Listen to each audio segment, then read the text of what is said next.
It's great. There's pictures in it. I don't know. It's a great idea. I'm surprised. I don't even know where he got this software to create this PDF, but I think it's pretty damn cool. And I'm sure when it's completed, we'll be able to pass it on to everybody for their reading pleasure. So look forward to that. Should be fun.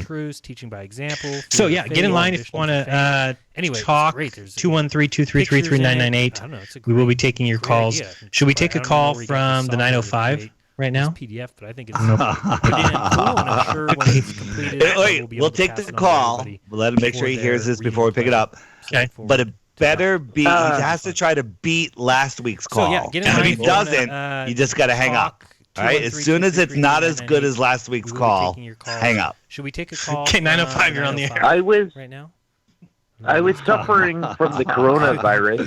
905. We'll take the call. I drank too much Let him Corona. make sure he hears this before we pick it up. But it that's a better lie, be, he has to because try to I was beat actually last week's call. It's gotta be better And if he than last. doesn't, you just got to hang Weird. up. All right? As soon as it's not Okay. as good as last week's call, Weird. you don't Hang need up. to repeat it. That's Okay, good. 905, you're on the Okay, air. keep going. I was- So we're calling it. I was suffering from the coronavirus. Yeah, I'm sorry, but I'm going to screw it up. You can hang up on me. I'm sorry that there's time and a place, and I should not have done that. Because Okay, I was hang up. actually So, smeared. Love you guys. Problem. Love you too. Okay. Thanks for All calling. right, man. Blue And you don't Ranger. need to apologize. That was your best call ever. Going. Come on. So far, we're Yeah, loving it. Dave and I both agree that was your best call ever, and you I'm never sorry, need to but I'm gonna apologize screw to it us. up. You can Well, hang at up least, on me. I'm I don't know, sorry not me. that Maybe you need to apologize to there's Dave, time but and not a me. place, and I should Like not if have you done came that. in and said, did you hear about the sad horse that walked into the bar and the bartender goes, hey, what's with We the long absolutely face? have Then you Love hang too. up. Thanks for calling. All right, man. And neither one You of don't us. need to I apologize. thought it was That great, was though. your Thanks best for calling call ever. again. Come on. And if Yeah, people want to Dave get and in I line both and agree. talk That to was us, the best call ever, and, 213-333-3998. apologize to us. Dave, there was something else you want to talk about. Oh, I think it was more Maybe of need to the apologize to Dave, ISS, but not me. one cut, long cut, Like if no you came in cut, and multiple said, cuts. did you hear about just the sad real horse quickly, that walked into the bar and the bartender so goes, hey, what's with the one long thing face? that they're Then you doing hang is up. there's a guy that they're I thought it was filming, the great, main though. guy, Thanks for calling and then the again. other guy's And if people following want to get in line him, and talk to us, filming him, but he's also 213-333-3998. selfie filming Dave, there's himself, something else you want which to talk about. Oh, I think it was more of the subconsciously ISS, one says, cut, oh, look, long there's cut, the no fourth cut, wall. multiple cuts, Okay? one take. But just bullshit. real quickly. that means he has two cameras, so one facing thing that they're forward doing and one is facing they back. have Okay, not there's a impossible, guy especially in that space they're since filming, it's the main easy to guy, hold stuff. and then the other guy's following But him, if you watch all the filming him, flipping they but do, he's the guys also are flipping selfie and they're filming also flipping the himself, camera which, and shaking the camera to keep it disoriented. But the two says, oh, look, cameras there's aren't the rotating together. They'd have to be rotating exactly at the same time, and they're not. So it's filmed on from multiple times, multiple cuts, multiple angles. It's all nonsense. It's just the more you look at it and the more you think about it. The way they film it, though, your brain is saying, don't throw up because, all of the twisting and turning. It's literally like a roller coaster, and it makes it difficult for people to analyze what they're seeing. But it's easily done with a computer, green screen, and knowing how to rotate video. That's it. I think it's easily possible if somebody has, a green screen that they're able to set up. And the problem is that I don't have wires that I'm able to suspend from. Do you remember what was that guy's name that used to suspend himself from wires for his videos? Oh man, why can't I remember his name? Oh boy, somebody in the. They also, it's not always wires. They have, I think Eero showed it, where they have a thing around the guy's waist. It's a 3-axis gimbal. It comes out from the side. It's kind of like a life preserver around his waist. And they can rotate on 3 axes on that thing. And that's amazing. And somehow they can Photoshop that thing out or green screen that out. And it works. Sorry, thank you. I see that a little bit late. I'm sorry. I'm removing it. I had the phone numbers on the screen. It's not good. Never done that before. So sorry about that. Hopefully people don't get any phone calls. For those of you on the I screenshotted it. Don't worry. Thank you, Lumberjack. I appreciate it, Brooke. Yeah, everybody's sending me messages now. I'm getting them all over the place. I'm sorry. Didn't mean to do that. Well, it was good that you announced it because people that weren't looking are now looking. So. Yeah, I don't think anybody's gonna get any phone calls. If you get any cares? Get enough robocalls already. Just block. If anyone calls you don't like, block the number. Move on. Do you get a bunch of text messages from stupid numbers? Not many, but when I do, I just block them. Yeah, that's what I do. But I get probably 6 text messages a day from some either trying to sell something or trying to tell me I'm approved for a loan or I don't know. It's a bunch of nonsense. Oh yeah, I get that all the time. Yeah, text messages though or phone calls?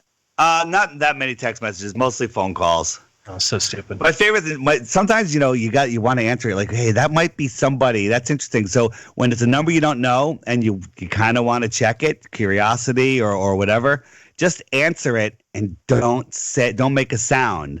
And if it's somebody that wants to talk to you, they'll immediately be like, hello. They'll say something.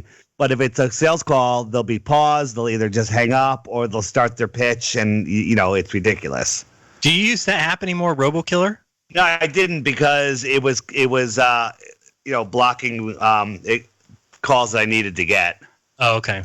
I should probably, I don't know if I'd get in trouble for doing a video showing all the calls that I've got are hilarious. People don't know what we're talking about. There's an app called RoboKiller that will basically forward calls that are not in your contacts because I was getting just so many stupid calls and my phone number is out there, I think. Anyway, so I got this app RoboKiller and it does these little pre-recorded conversations where you can get these people stuck in 2-minute, 3-minute phone calls where they basically start off and say, is Jeran in or Jeran? They always get my name wrong.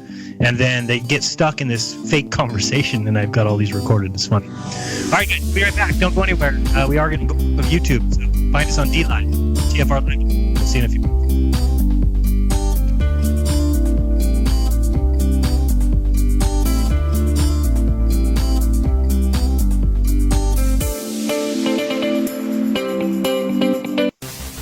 Truth Frequency Radio is your number one source for news and information without the hate, hype, and fear.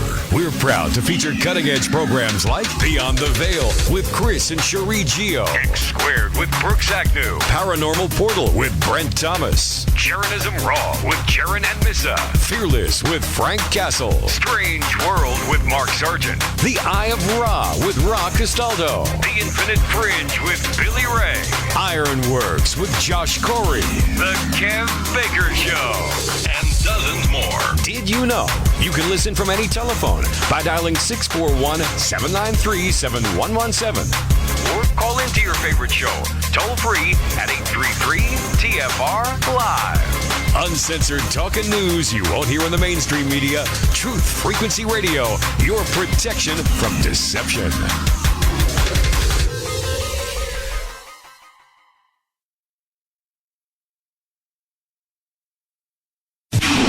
This is a Fox News alert. Decision night in Iowa. I'm Lisa Lacera. They're casting their ballots in the first of the nation contest with former Vice President Joe Biden, one of the top contenders. Fox's Tanya J. Powers is live at a Biden headquarters. Lisa, they're all ready for the supporters of the former vice president to get here after the caucusing is finished. Now, we're here amid the Biden for president and Jill for first lady signs, as well as the photo op areas. We should see people starting to come in the next hour or so.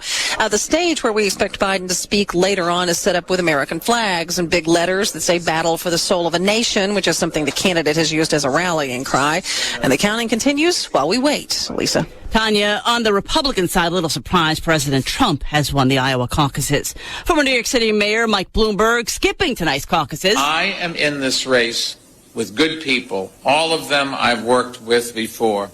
If one of them wins the nomination, God forbid, I will support them. Bloomberg campaigning today in Compton, California. The Senate back in session tomorrow in the impeachment trial of President Trump, with each senator allowed 10 minutes to state their case on the Senate floor starting in the morning. This afternoon, Alaska Republican Lisa Murkowski, seen as a possible swing vote, made her intentions clear. The House could have pursued censure and not immediately jumped to the remedy of last resort. I cannot vote to convict. Earlier, West Virginia Democrat Joe Manchin called for censure rather than voting on impeachment. The first U.S. patient with the new coronavirus from China has left the hospital and says in a statement he is getting better and looking forward to his life getting back to normal. The 35-year-old got sick after returning from a trip to China and was admitted to the hospital in Washington State January 20th. In China, there are 425 reported deaths. America is listening to Fox News.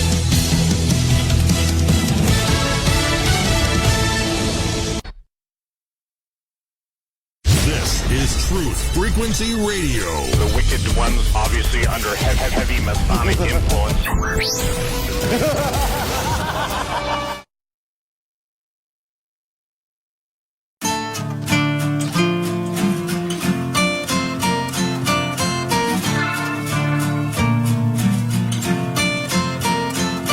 On the weekday, don't be surprised, don't be surprised. Walk like us. They even talk like us. Walk like us. But they are not like us. On the weekday, you can see the signs, you can see the signs. They wear the disguise. Look into the mind's eye. There's nowhere to hide. Don't stick to the lies. Whispers from afar. We know who right, we're back. Thank you for joining us. It is Jeran Monday Night Raw. We've got another hour to go. Your phone calls. Dave, did you want to talk at all about Christopher Green?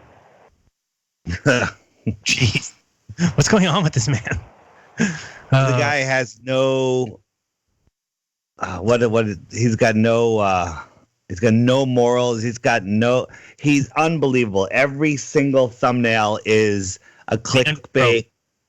It's the end of the world. Click this. This is starting now. Martial law, the virus. He was even for 2 days. He had full facial mask and goggles on, and he's just doing that during the video.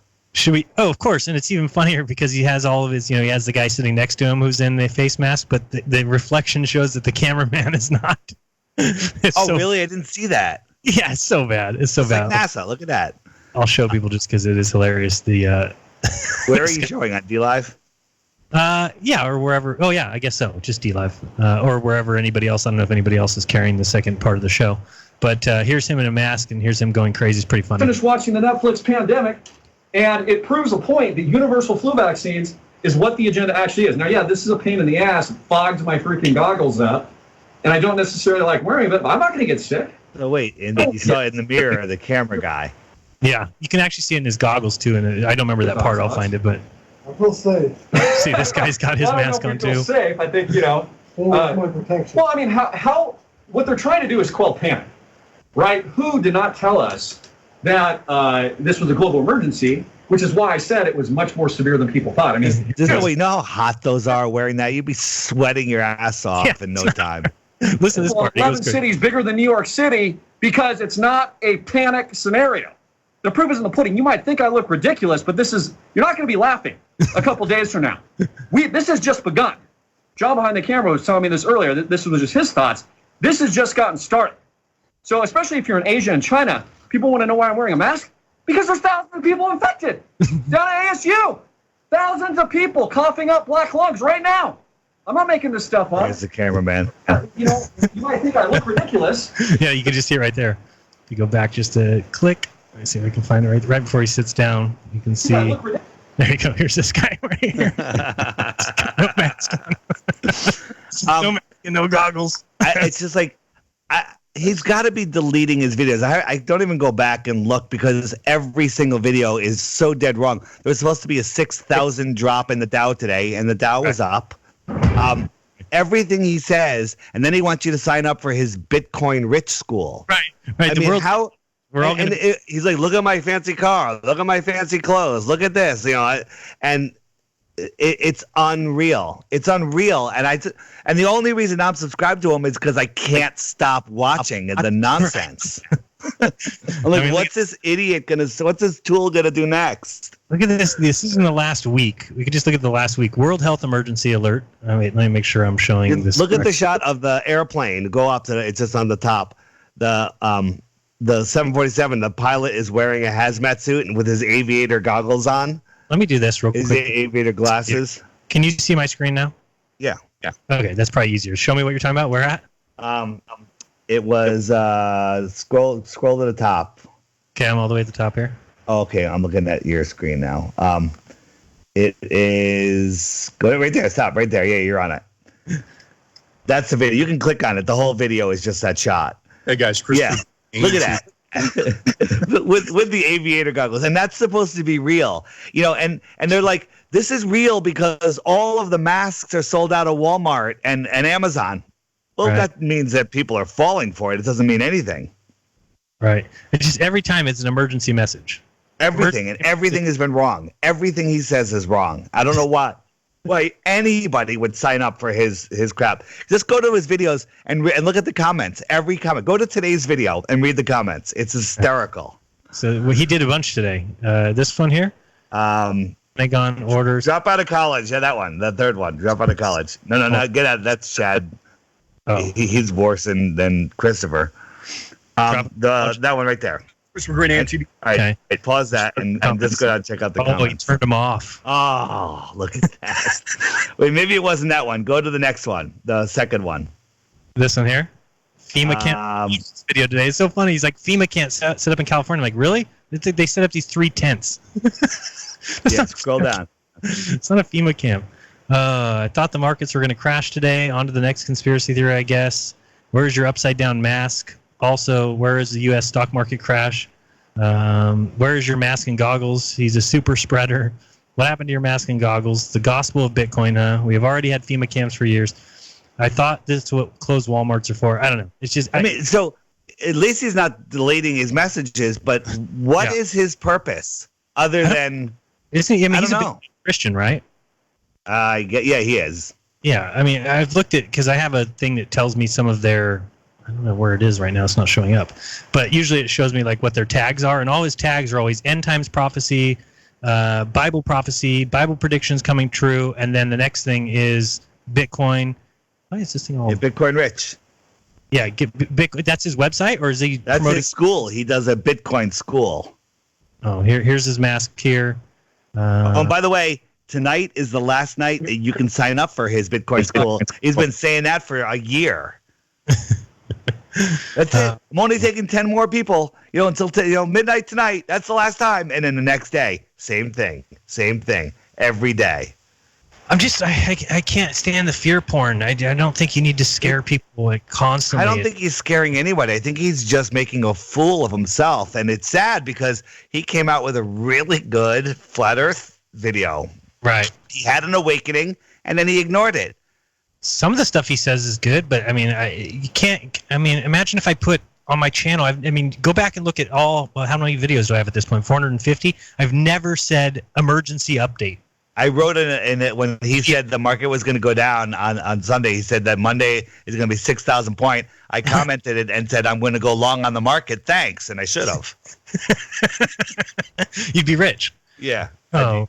Yeah, stock market collapse coming. Pandemic coming. 600 children now affected. Chinese stocks collapse. Worst day since 2015 bubble pop. CIA considering nuclear option after President Trump's acquittal.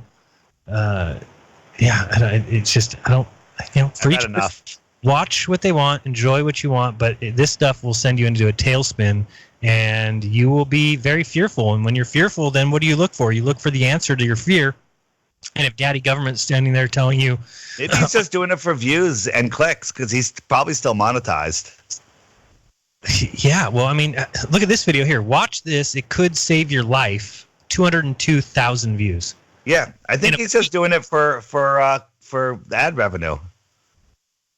Yeah, because, I mean, especially if you're putting out video every day, and some of them are very short, 2 minutes and 46 seconds. I mean, who put short videos on there? Oh, wait, sorry. Forgot. Dave's oh boy. Anyway. Yeah, I didn't realize how many views he was getting. So he's making some coin right there. Yeah, if he's monetized, although I doubt he is, but I think he's got to be monetized. He wouldn't be doing it otherwise. That's a crazy amount of views. So yeah, this one, Bitcoin millionaire goes all in, 7 figures, prepares for 50K in 2020, has 118,000 views. So he knows what the market is, I guess, right? Fear. Christianity mixed with Bitcoin. That's the way. Yeah. So, people, watch whatever you want. Don't listen to me. I'm not here to tell you what to listen to, what to watch. I'm just telling you what I don't watch. And fear porn is one of those things. All right, let's go to the phones. If you guys want to get, you did it again. No. I got this screen up. You don't know how. All right. Don't worry. This is what's actually playing. This right here. See, so I can add support options if you want. If you want to support the show. Venmo at Jeranism, patreon.com/Jeranism, or you can even use Cash App at Jeran Campanella. Or you can buy the Flat Earth, Sun, Moon, and Zodiac Clock app if you want to support Dave's work and the continued upgrades of a great and fantastic teaching tool. So the languages that I'm adding. So I have 15 languages, and all the slots haven't been filled. I can now change the image, the title underneath it. So if I want to add a new language, I could just do it in 3 seconds myself, and bam, everyone's got it. It's changed. Awesome. Yeah. You can do that already? That's coming out in the update next weekend. Got you. Okay. Yeah. So, Dave, I guess this is a good time to teach you how to use the call board. See? No, don't teach me. Let's just take calls. All right. We don't have very many, but let's. If people want to call in, again, the phone number's on the bottom of the screen, 213-233-8255. 3998. Get in line if you want. Let's take the first call in and ask anything that you can't figure out, or the number one question that you get from ballers that you have trouble answering. Let's work it out together and come up with an answer, because there's an answer for everything. Well, how does Flat Earth explain seasons, idiot? Oh my God, that's so unbelievable. Wait, and we were talking about the black swan. The ballers. Yeah, the ballers are going to me. They're like, those oil rigs aren't the same. They're different heights, moron. Like, what difference does that make? It makes no difference at all. Okay, I was just making sure. The horizon beyond that platform. Right, which can't be there on a globe. I think those are the best proofs when you have a fixed point, whether it's a jetty, a buoy, an oil platform. You have your height, you have calm waters, and you can see the horizon beyond it. Because it doesn't matter if you think some of the platform is missing. It's not, because you can see water beyond it. Right. Yeah, and that's the whole Black Swan argument. If people don't know what we're talking about, you could check out the Globe Buster-ish show that we had from yesterday. I think Karen B. was on. She described it well.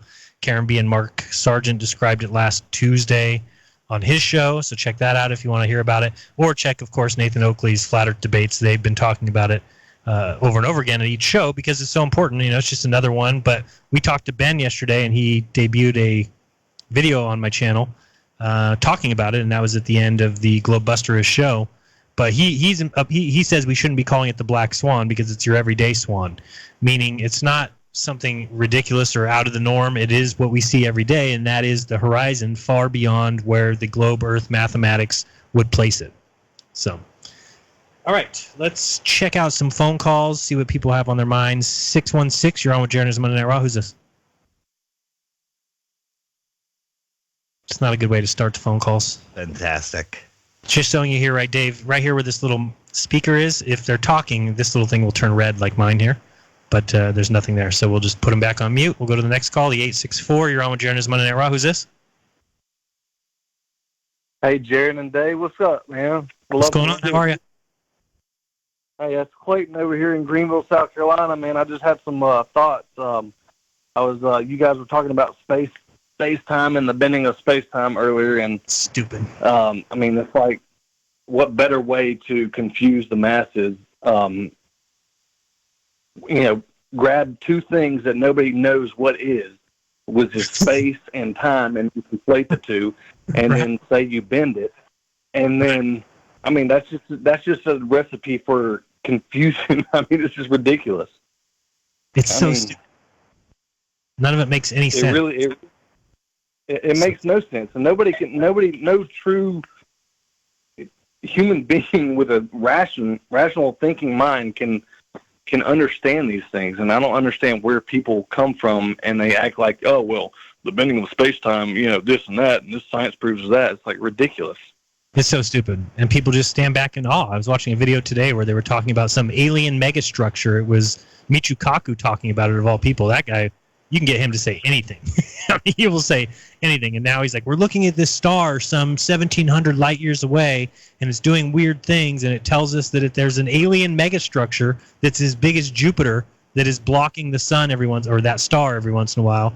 And it's like, people buy this shit. Well, why would you ever buy that? It's like we talked about on the show yesterday, the whole idea of antimatter. It's like, go look at how much they say they've created. Why would anybody believe this shit? You know why? Because they taught you there's people so much smarter than you, and that may be true in a lot of different things. David Weiss and I could not make an Apple iPhone. So there is people smarter than Dave Weiss and I that can make Apple iPhones. But just because that is true doesn't mean there's people smarter than us that can look out some couple 100 trillion miles into space and tell you how the whole universe works. And we can rewind the clock, and we know the Big Bang. We know what happened 1/1000th of a hundredth of a billionth of a second after.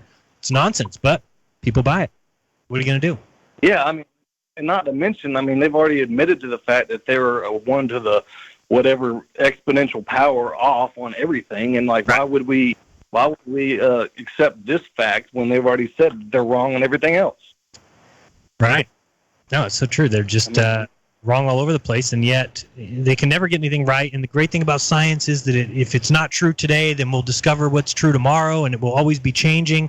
What a cop-out. What a way to get people to buy into anything you say. I mean, there was a couple commercials on the Super Bowl yesterday that had to put in there, that's science. It's science. science says this. Science, it's so confusing to people, and they live their regular lives. They have to go to work. They have to take care of their children. And what does that mean? It means when somebody says science says, you better bow down and cut. It's like a new study shows, and then you could say anything you want, and everyone's like, "Wow, that's amazing!" Especially if you're wearing a white lab coat. Yeah. Yeah, and all science means is knowledge. I mean, like, what is knowledge? I mean, you just make it up. I mean, come on. When it gets Real to quick, space, it's just so stupid. Go ahead. I've had some thoughts on the moon, so this is one of the things that I've recently been thinking about. So the moon, they say on the heliocentric model that the moon is just reflecting sunlight. And, when you ask any doctor or nurse, anybody, and crazy things happen on a full moon. And, I mean, that's where we get the name lunatic from. And it's like, so why would the reflection of the sun off of a physical object cause crazy things to happen if it wasn't like an energetic force? I don't understand. Why would the position of giant rocks millions of miles away, aka planets, affect a person in reality? The astrology. It makes no sense, Yeah, exactly. but on a flat Earth, it makes perfect sense. Exactly. So that's one thing I was thinking about recently, and there's no explanation for it for the heliocentric model. And one other thing, have you guys seen the Jay Tolan video, the Florida one that he just put out? No, when did that come out? I missed it. I just watched it today. I mean, I thought it just came out, but literally, I mean, you can see he takes off in Florida, like Central Florida somewhere, and he's got his infrared filter on, and he gets over the coast. He gets into the Gulf, and he can see all the way across Florida into the Atlantic Ocean. I mean, literally, you can see all of Florida and the Atlantic Ocean through his window from what you're seeing, and it's just like so clear. Which is unusually clear for Florida and stuff with the with all the atmosphere going on in Florida. But yeah, I mean, it's really amazing, the footage that he just put out. Yeah, I'll definitely watch that and check it out. I'm kind of looking at it now, but does he ever say how far he's seeing in this particular? Well, I mean, I don't know. Yeah, he does the math, and I mean, he puts everything on Google Earth as usual. You're not sharing that if you think you are. No, I'm not. I know that. I mean, you can, like, he shows his, like, he's got the screen on the chair in front of him that shows exactly where the plane is. Right. And he's saying this is where we are. I mean, you can see Lake Okeechobee, like, and then you can see the Atlantic Ocean, and then he gets into the Gulf, and you can still see the Atlantic Ocean from the Gulf. I mean, it's insane. Wow, yeah, I'll definitely you can see check that out. Across Florida. All right, so everybody check that out. That's Jay Tolan Media 1. Looks like he's got a video that was uploaded a day ago called Florida in Infrared, and he reaches the same conclusion again, that the world is indeed flat, or, from all measurements and observations, keeps showing up flat. Imagine that. All right, anything else, Kala? Nothing else, man. Let's just give a shout out to my buddy B. Wilson at JL's Heating and Air.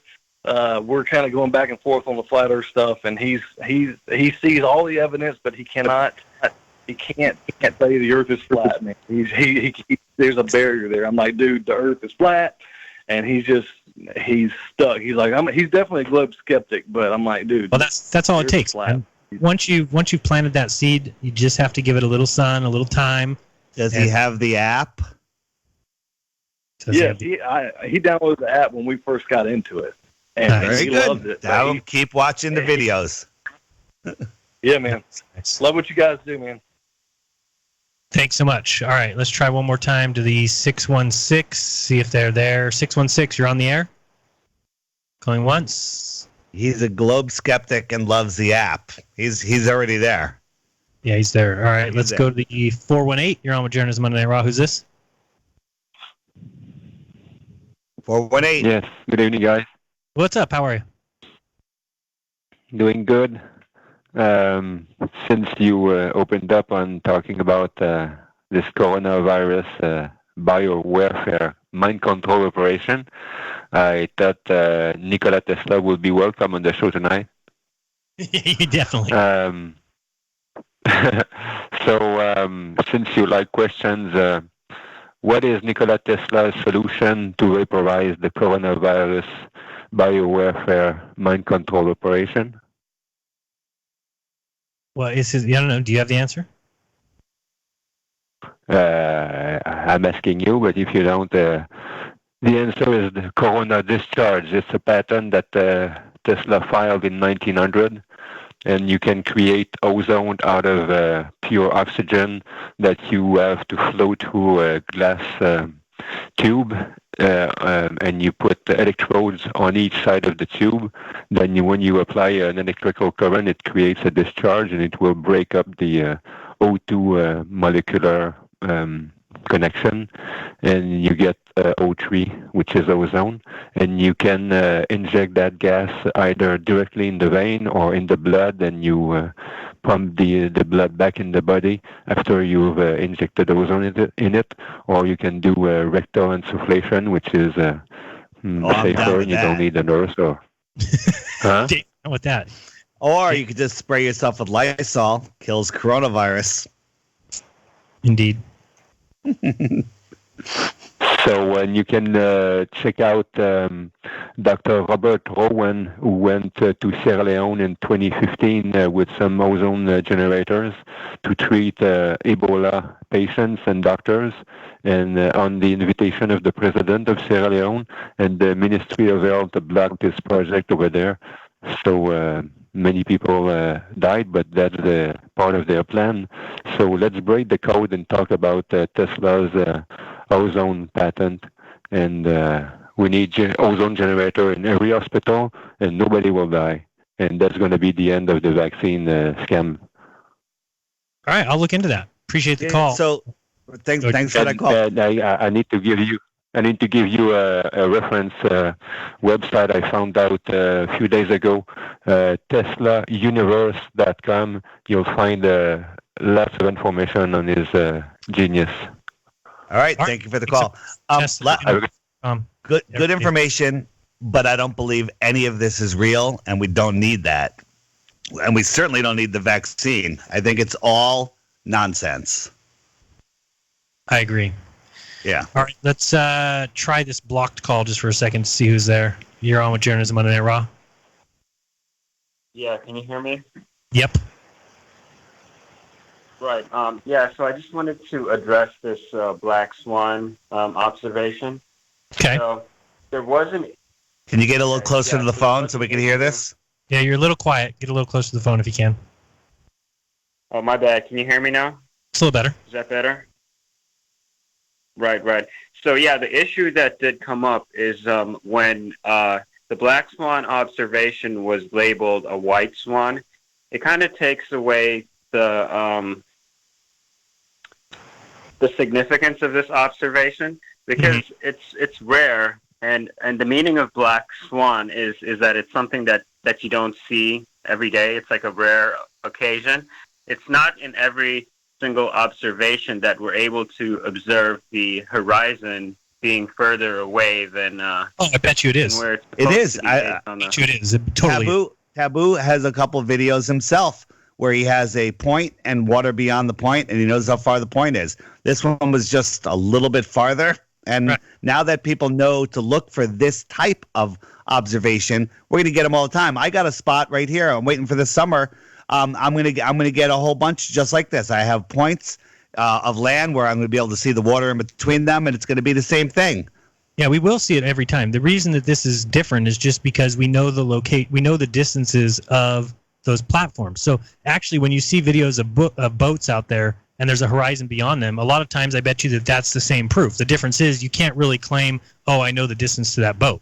No one's really going to buy it. But when you go out and you stand at the water's edge and you put the camera at 1 foot observation height and you're observing these platforms that you know the distance to and you can see the horizon beyond that, that's why these things are going to start coming forward. Now that people know to look for that. Like Dave said, you can go out and look for a little outkick of land. If you know the distance to that land, say it's 3 miles away, put your camera at 1 foot, you'll clearly see a horizon line of water beyond that. Yeah, when this was labeled at the Black Swan, I actually didn't take it as a rare thing. I didn't get that analogy because I'm like, we've seen this before. This is just a great, we're just kind of noticing this, and this is a great example of it. I looked at it like the Black Death of the globe. That's how I was reading into it. Right. Yeah, but it certainly seems. I mean, it was rare in many different ways. For one, this is the first time this type of thing was pointed out to a lot of us. Yeah. And I'm not saying that this is what you're intentionally trying to do, but it did seem like you were downplaying it when you're saying that it's an every. We'll get back to that. We'll get back to that.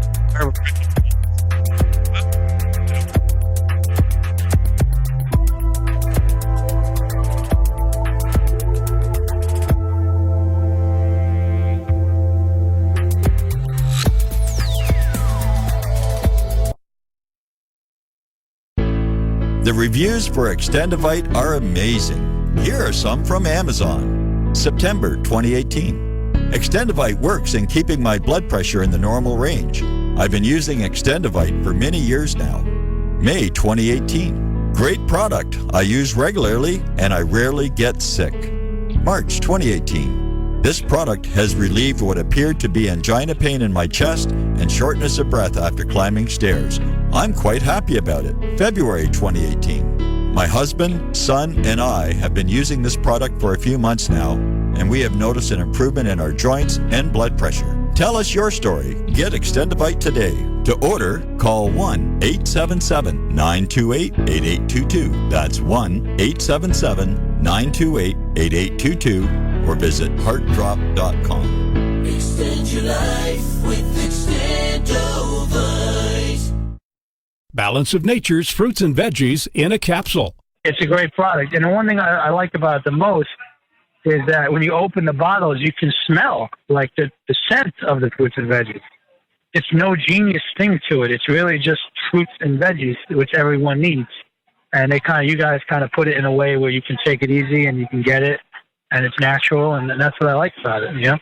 I like the product, and I've taken it, and it's definitely made me feel a lot better. I'm a healthy person to begin with, but it's definitely good prevention, and it's definitely gives me energy, and I feel like it's a natural thing. I like it. I really do. For a limited time, use discount code TALK to receive a 50% discount on your first preferred whole health system and have it shipped to you free. Call 1-800-246-8751 or go online to balanceofnature.com. Again, use discount code TALK.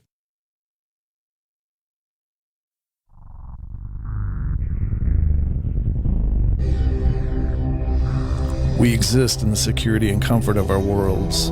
Paved paths, lights, and manicured lawns give us peace of mind that our world has been tamed, and we are its master.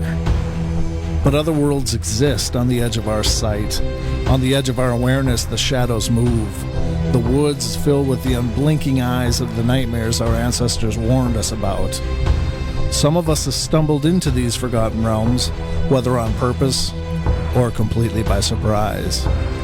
I'm Brent Thomas. Join us on the Paranormal Portal Friday and Saturday nights from 10 p.m. to midnight Pacific Standard Time as we journey into the world of the paranormal phenomena. Enter the Paranormal Portal if you dare.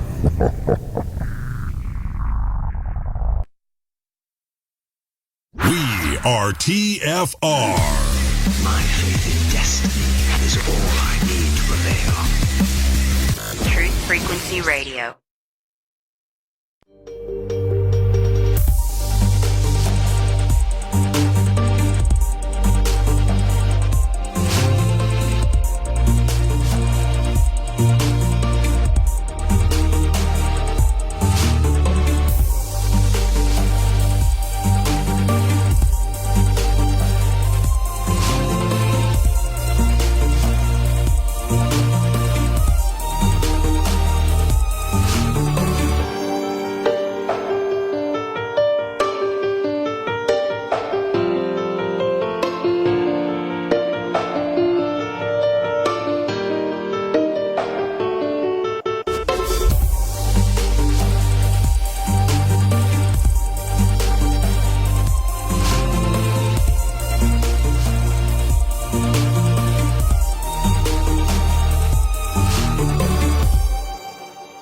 All right, welcome back. You're listening to Jeran DITRH Monday Night Raw.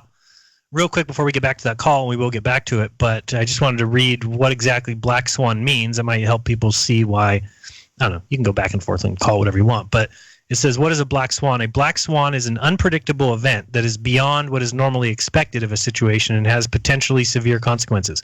So I guess in reading that, it says black swan events are characterized by their extreme rarity, their severe impact. In that way, I can see it being a severe impact, but it is, and as far as it being beyond what is normally expected, it would be beyond what is normally expected of a globe, but not of reality. Because if you go out there and do it, you'll see that. I think it's just because it was the first time it was really noticed and clear.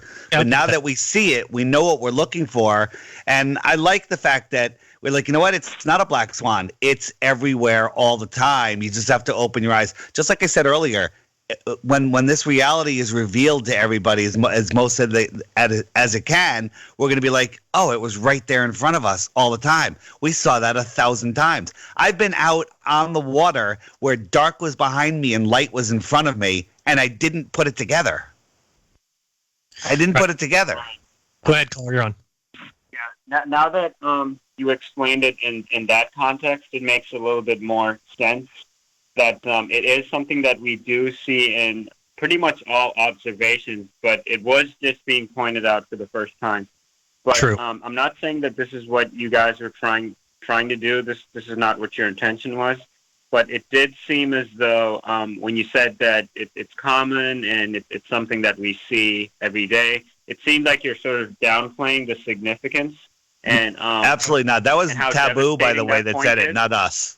Yeah, no, not at all. And I was just kind of playing off of what Taboo was saying, and I do understand his point. His point is he keeps going out, he keeps making video after video showing this kind of observation, and people have grabbed it, and now their eyes are opening to the impossibility of that observation on a globe. And I guess the only reason I don't like the idea of black swan is because when I hear that, I'm almost thinking like this is some sort of aberration or this is something we shouldn't see. And I get a little bit like, well, no, this is something you can see. I've seen it many times. I've seen it myself. I've seen Taboo make video after video about it. But I do understand what the connotation is. We do need to play up the importance. It's very important because when you go out and you look off into the distance, and let's say that we're looking across the water and we're seeing, Canigou. Well, in that particular case, you can't see a horizon beyond the horizon that we see. Why not? Well, because there's a huge mountain there, and that's where the horizon ends. In this particular case, there is known distances to these objects, and there is water behind that. To find that is very difficult. Number one, you need to know the distance of something you're looking at, and number two, there needs to be water behind that. So when you go out and look at boats, it's not quite the same because how can you ever tell somebody? And I've seen people bring up, oh, well, this ship log says where it was. I'm like, I don't really know about that. I've talked about it a lot. I would love to have somebody take a boat from the shore, filming the speedometer, and say, okay, head off in that direction at 20 miles per hour. I'm doing it. Good. That's what I want to see because when you head off. I have GPS that'll show you exactly where I am. Perfect. Because then what happens is then you can put the camera at 1 foot. And when we can see that boat at, say, 6 miles and there's horizon water behind it, that is the issue. That can't happen on a globe. So that's not a black swan. No. So I don't know. Is that kind of cleared up a little bit? Not trying to downplay it. Yeah, totally. It's a black swan for the globe Earth model, but it's a white swan for the flat Earth model. There you go. That's even better. Perfectly said. Well said. All right. Thanks for the call. Excellent. Thanks. Appreciate it. All right. Let's go to the 360. You're on with Jeran DITRH Monday Night Raw. Who's this? Dottie. I believe it's you. Come on, Dottie. Hello. I'm there. Yeah. It's I never know how long it's going to delay before you guys can actually hear me. So, yeah, I'm here. You're here. We're here. What's up?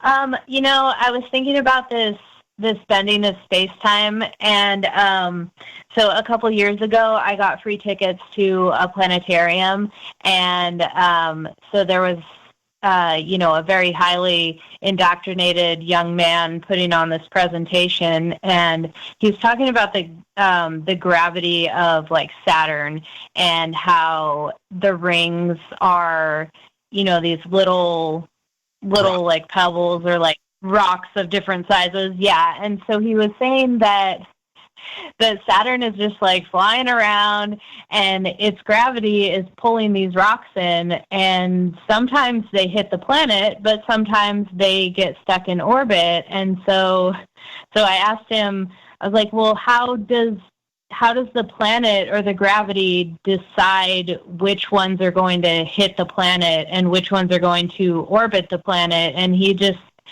like kind of awkwardly answered something else, and just like he really didn't know how to answer that. And yeah, I was just like, okay, yeah, you didn't get it at all. But yeah, I kind of wanted to like see if I could stumble him on something, and so yeah, that was kind of fun. But yeah, I hadn't really thought of that until you guys mentioned this space-time nonsense, and yeah. It's painful. I mean, the more I'm thinking about it, the more I'm laughing at myself for. I mean, it's such a kindergarten explanation when you put these things on trampolines or something, but it's like, even I am so indoctrinated to the point where I see that and I'm like, okay, I can see what they're saying about space-time. I don't believe it. I don't think there can be a fabric of nothing. You can't have a vacuum of space and then tell me that it's a fabric. But I understood their argument. I was like, okay, I could see where, Einstein's saying that this is bending the fabric of space. And now today I'm just laughing at even that. Like, how did I even not see the stupidity in these drawings of one-dimensional, flat planes that, bulbous items are sitting in and causing to bend down? How could they bend down if there's no up or down in space? It's so funny. Exactly. It's like, if the sun is like the big thing, wouldn't everything, like, it would make the biggest, dip in the fabric, and so wouldn't everything just fall into it? But no, essentially it's all magically spinning all around it, and it really, billions of those things that hurt. Dottie, the Earth has been in this orbit for 4.4 billion years, just perfectly in orbit. All the other planets are just sailing around. They never get sucked into the sun. The moon never gets sucked into the Earth. It's incredible stuff out there in space, in this whole vacuum of space-time, or this fabric of vacuum, this fabric of nothingness, this nothingness of... The fabric vacuum. Oh my God, that's amazing. It's pretty sad. Pretty sad. Well, thanks for holding so long. Do you have anything else to say before we let you go? Nope, I think that's it. Just, don't believe in fake balls in space, guys. It's just, don't do it. It's not happening. All right, thanks, Dottie. We appreciate it. Bye. Too funny. Dave, do you see the stupidity in the fabric of space-time any more today than yesterday? I'm baffled at the stupidity of anything that has to do with space. Hey, Jeran, what is the farthest distance? What? In their world, or what are you talking about? It's a loaded. What is the farthest distance? Well, in reality, I'd say about 30,000 miles. That's as far as a straight line goes. Yeah, sounds about right. Okay. I didn't know how loaded you were getting. Or in their world, it's around 90-something. Wait, now I'm trying to think. Oh, is it 90? It's like 90 zeros. Yeah, something so stupid. I was reading this article the other day about, this guy asked, I think it was on Quora or something, this guy was asked whether or not he believes that there's life on other planets. And then they go through this whole drawn-out thing and saying how ridiculous it is to believe in creation, that God could ever create. It's like, yeah, that's the problem. That's what a waste of space. Right. And this is the science people's explanation of how ridiculous it is to believe in God, when people just can't do the opposite of that and saying, yes, that's what we're saying. And all of science has been built just so that they can make that argument, just so they can say, but why would God create all this other trillions of miles? Why would there be trillions of other stars? And why would there be trillions? Because these people believe that there are intelligent life forms on all these other planets, that we just can't communicate with them. Or the description I heard Michio Kaku talking about the other day is he said, oh, well, if you stumbled upon an anthill, do you go up to it and offer it things and to try and help them, or do you just walk on by and step on them? And he says that's the other intelligence in the universe, that they look at us as the anthill. Why would they ever come here? Why would they ever do it? They're so far beyond us. It's just so stupid. And if you do the math with the number of planets out there, there has to be more civilizations. Right. Math proves it. Math proves Math is reality. Thank you. That's pretty close. That was good. Let's go to the 440. You're on with Jeran Monday. Who's this? Hey, guys. Hey, what's up?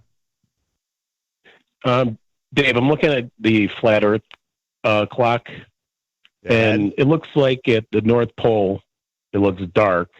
And then you go, say, just look at 4 o'clock to 6 o'clock, it looks sunny.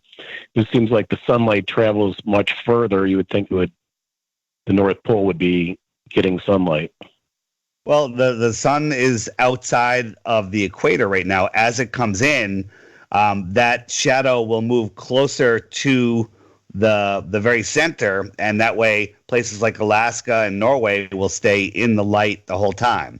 But as far as this showing you exactly, are you looking at the map right now, Dave? Are you looking at your app? Yeah. So I think what he's kind of saying is that I can see the sunlight almost looks a little bit like a Pac-Man, right? The sunlight does. Right. But that's the daylight, Jeran. That's what I'm saying. sunlight. No, I totally.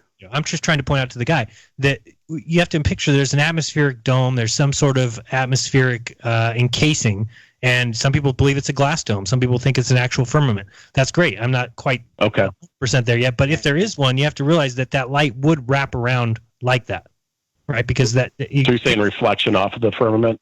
Well, hold on. I'll say that because the farther out the sun goes, it gets closer to the firmament and it wraps around. So if we jump back to December, that Pac-Man would be even more pronounced. And I think it was Jeffrey Grupp that did it early on. He got a big glass bowl and he got a lighter and brought the lighter inside the bowl upside down and brought it from the middle towards the outside, and the light wrapped around. It was very cool. It makes perfect sense to me. Yeah, and I've showed it before with the light. Is there a video of that? There. I don't know if it's around anymore. I think YouTube nailed it. A video. I'm sure it's out there somewhere, but I'll try to find it. It might be on the flatearthpodcast.com under videos. Okay. All right. But if there's not, and you got a big salad bowl and a lighter, maybe it's time for a new video. There you go. All right. Thanks, caller. Yeah, Thanks, Dave, man. I totally agree with you. And I think we were talking about earlier as far as seasons go. That's one of the comments Dave got on his video today. Who said, you flat earthers can't even explain seasons, which I think is one of the things that flat Earth explains way better. Seasons prove we don't live on a globe. Right. And so does the fact that, you have to remember that they say that the sun is closer to you right now than it is during the summer if you live in the north, which I'm assuming a majority of people do. And you just need to go outside at noon and look right up at the sun and feel the heat coming off onto your face. There's just none. You just don't feel it. It's cold. It's that's the way it is here. I'm in California. I can't feel the sun. Is there a slight warmth? Yeah, of course, the sun's right there. But when it gets closer to my summer, when the sun gets past the equator, gets closer to the Tropic of Cancer, that's when all of a sudden you look up in the daytime at noon, and man, that sun is right on top of you. So if I'm supposed to believe that the sun is further away then, I must be smoking something.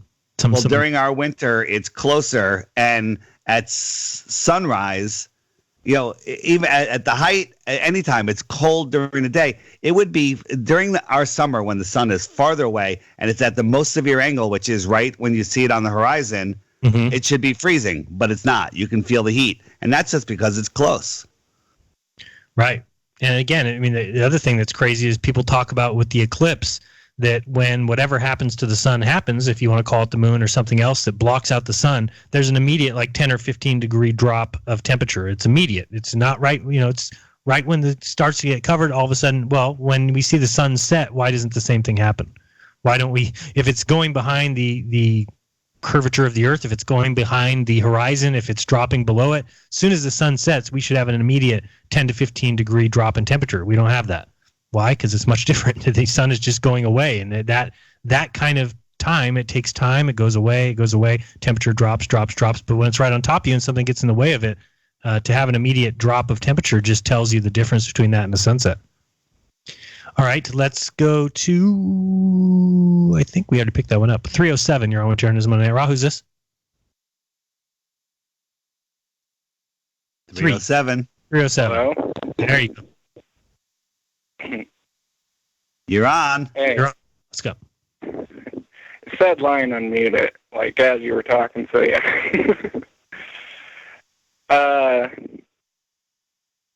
Second son. That's the topic I want to talk about. Okay. Go ahead. I don't know if it's second sun, but big orangish reddish thing in the morning time. The bright sun, the bright is coming up. You can't really see it, but you can see the brightness. And yeah. Are you saying you think there is a second sun, or you're saying that you don't agree with that? Or I don't know what it is. I'm saying one morning about 2015, 2014, look outside to see the sunrise, and that's what you see.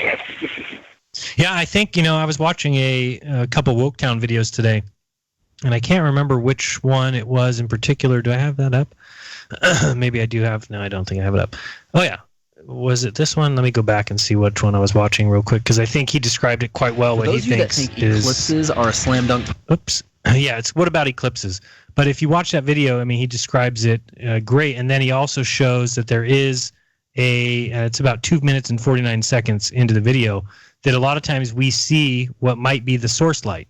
So when I hear people say two suns, I don't necessarily think there's two physical bodies, two physical suns, but what I do think is that the sun that we do see is a reflection or a focal point, and that there is a emanating point. Dave, what do you think about that?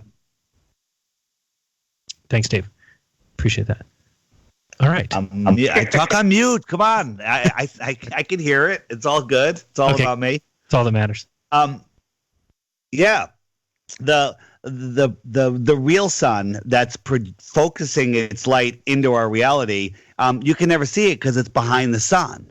But only under the right conditions, where there's a haze maybe that's blocking out the sun enough, but not too much to block out what would be a weaker light, or during an eclipse when most of the sun is being blocked out, eclipsed by whatever is eclipsing it, and then all of a sudden you can film it, and that's when it's been filmed several times. So during the last eclipse, I was able to see it also, but I really didn't put it together until I saw that clip. So, so when you say a second sun, it's the same sun. The sun that we see isn't really the sun. It's the focal point of what Crow and everyone else is calling the second sun.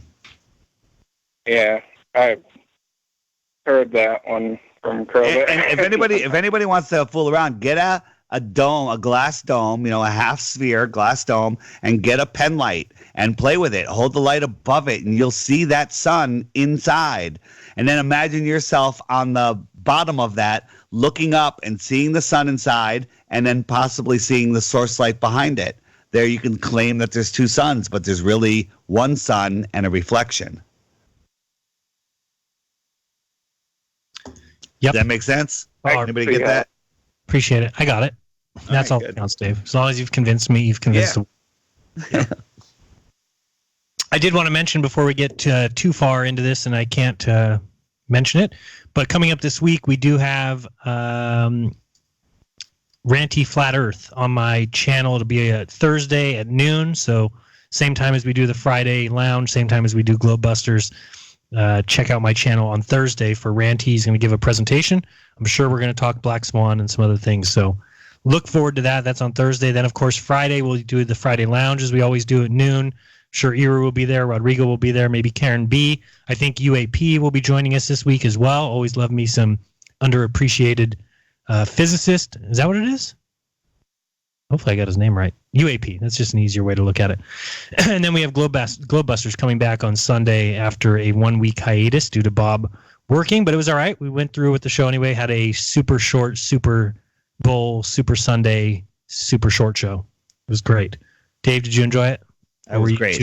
I was very happy. If you need 5 hours of content, if you need something to watch, if you're looking for if you need some sort of entertainment, check out Dave Weiss on with Russian Vids. Dave, how was that? That 5 hours went super fast. It was amazing. I was expecting to do a short show with him, and I was able to clip it at 5 hours. So he likes to go 9 hours sometimes. So crazy. I was like, it's 2:00 in the morning. We're done. 5 hours. Yeah, it's too late. All right. Well, that's great. If people are looking for that, that's on Russian Vid's channel, which is just Russian and VIDS. All one word. Check that out. And that was, when did you do that? That was a couple days ago. Saturday night. Saturday night. So check that out. Yeah. So fun. You know, I've been communicating with Russian Vids for 10 years now or something. It's crazy. I didn't know you went back that far. Yeah, we go back to the, pre-Flat Earth days, long before that. Right. Awesome. Yeah. And the last thing that we want to do, as always, is, Dave, let's do a commercial for the Flat Earth, Sun, Moon, and Zodiac Clock app. I'm assuming that every single person listening has it, but the Flat Earth, Sun, Moon, and Zodiac Clock app is a great way to learn about the Flat Earth. It has tons of features. I have new features coming out next week, and there's gonna be actually a way that if you want to support, the more updates on the app and support my efforts, you're going to be able to subscribe for $1 a month. Sweet. Yeah, $1 a month. And that's what I say, a homeless person can afford that. And that's a fact. It's pretty true. Yeah. But it's got, weather. It's got, you're able to see the moon percentage. You're able to get the date and time. There's a countdown timer. Of course, you get the featured videos. What's better than that? And these things all cost money. The more people use the app, the bill is growing and growing. And if I don't add a subscription to it, in a, short couple of years, the profit from that will be eaten up by that account alone. Right. So it is to support it and make it so it can keep going on and on. And in reality, if you don't sign up, you still get everything. But you might keep seeing the, hey, consider subscribing a message. Not the end of the world. If you don't want to subscribe, don't. It's all there. You still get everything. So, but to support no you, complaining. To support you, to support the app, all it's going to cost me is $1 a month, and it comes right off my iTunes account, right? Or you could subscribe for a year. You get $1 discount, $11. Oh, I love 11. All right. Yeah, with everything, the video archives, the FAQs, you got your compass, your Zodiac, you can do your time lapse, your hourly, your daily. What's better than that? All right, let's try to get in this last call, the 504. Keep it short if you can. We've only got a few minutes left. You're on with Jeran is Monday Night Raw. Who's this? This is Dennis from Oregon. How's it going? I saw both you guys at the Dallas conference. Hadn't called in a while, though. Oh, I know who you are. Yep. I'll be quick. I wanted to talk about the Southern Celestial Pole. I'm maybe calling in too early because I haven't read about it to the extent that I want. Dave Marsh is the one who alerted me about it. I'm basically preparing things so I'll have enough time, but I'll just pick one of them that I found out. I know that Elizabeth Blount and Robotham didn't believe in it. Elizabeth Blount and Albert Smith around 1906 wrote a book, Satetic Astronomy. It's online for free. They talked about a southern celestial pole. I don't know about you guys' opinion on it. I like history, so I'm thinking, I guess, what do you call the Aboriginal astronomy down in Australia? That's traditional. I got a book on it. It's Flat Earth.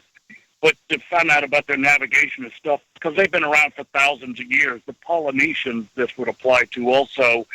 Did they either of those believe in that with their ancient flat Earth cosmography that's ancient? And how would they explain it? I haven't had time to look into that. I do know I did get a lot of stuff in the Muslim, and I would say that they didn't. Their navigation in general, to cut it short, it's not far south enough. They never went generally far south, extreme south, right, that they couldn't see part of the Big Dipper. So I'd say the Polynesian anyway. But that was one of the angles I was going to go for further research on that to buttress it. But anyway, go ahead. Right. I just open to their opinion. All right, thanks, Dennis. Sorry to cut you off, but the show's going to end here pretty quickly. So, I think that there's a lot to do with that, although I don't think it is what we've been told, and I think that you could easily have that space in the sky because there is no southern star that anybody can see. So as far as did anybody use it to travel, no, because you need a fixed star in the sky to follow. So if the southern stars rotate around an empty space, I don't think it would have helped them much to follow empty space. I mean, I don't think that I haven't heard of anybody using the southern pole star to ever navigate. Dave, have you? No, not at all. I haven't heard it, and I think it can sweep us across the sky, and you can have stars that appear to move, especially with a personal atmospheric dome where everything kind of propagates itself for you. So appreciate everybody calling in. It was a fun show as always. Dave, any final words before we head out? That is all, man. So everybody, wake people up. Don't be afraid. Do it subtly. Do it oblately, overtly, whatever the words are. Just help people plant seeds every day, whenever you can. Great. All right, guys, it's been fun. Until next week. Hey.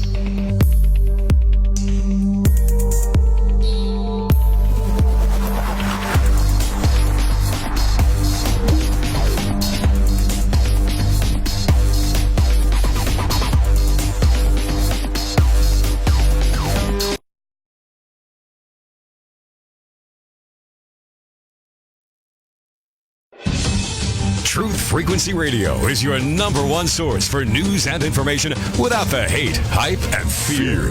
We're proud to feature cutting-edge programs like The Christopher Everard Show, The Covert Report with Susan Lindauer, Enemy Within Radio with Tom Barnes, Freaky Friday with The Woo Crew, The Gematria Effect with Zachary Hubbard, America's Evil Genius with Travis Cook, Phoenix Rising Radio with Phoenix, Quantum Connections with Lucky, and dozens more. Did you know you can listen from any telephone by dialing 641-793-7117 or call into your favorite show toll free at 833-TFR Live. Uncensored talk and news you won't hear in the mainstream media. Truth Frequency Radio, your protection from deception. Is a Fox News alert. Telling results. I'm Lisa Lacera.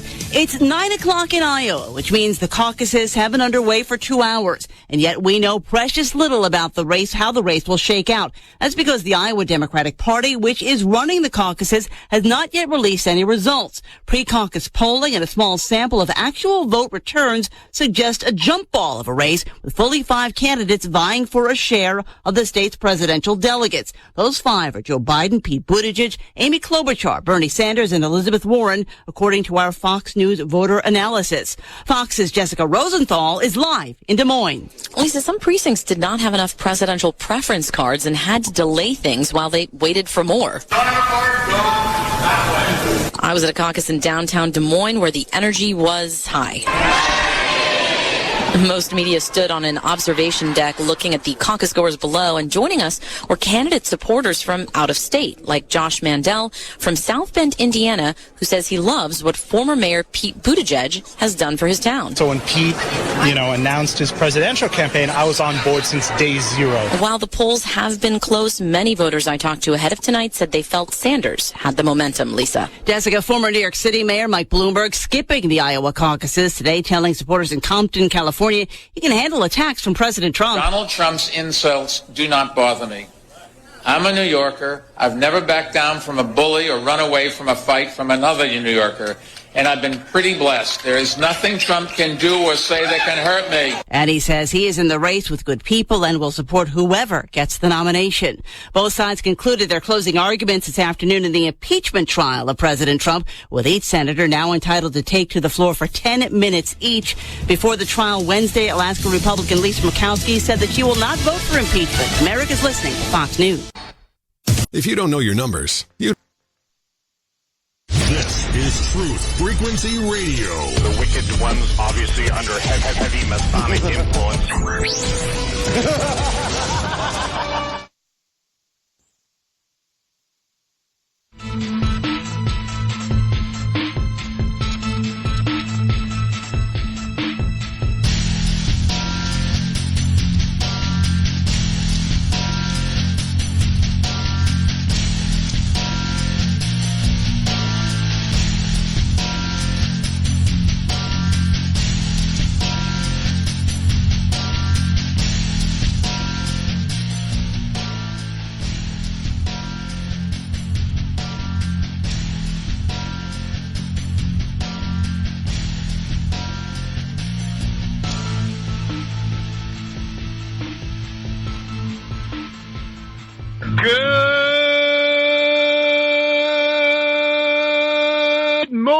morning, TFR. Good morning.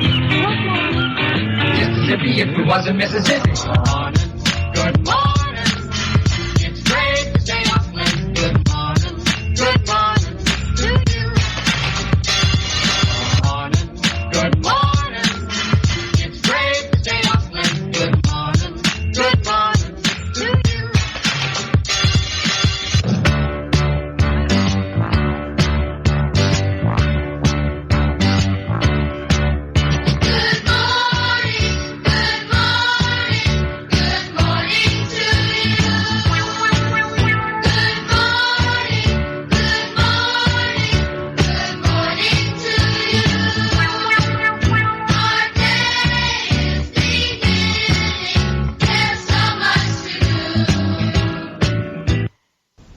It is Tuesday, my dudes. It is Tuesday, my dudes.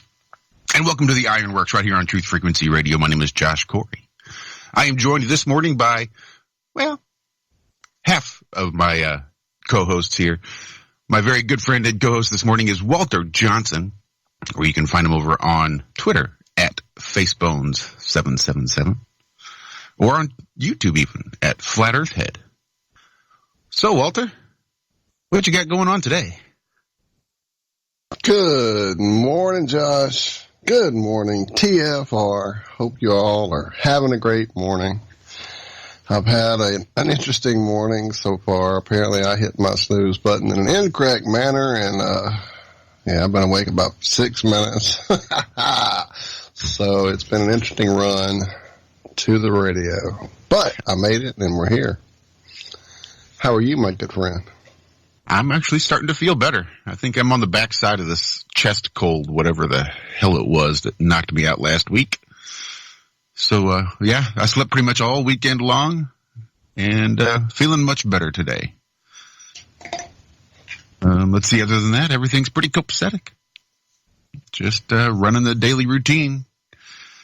Slave job. Come home, take care of the house. Go to bed, rinse and repeat. But no, everything's going really well.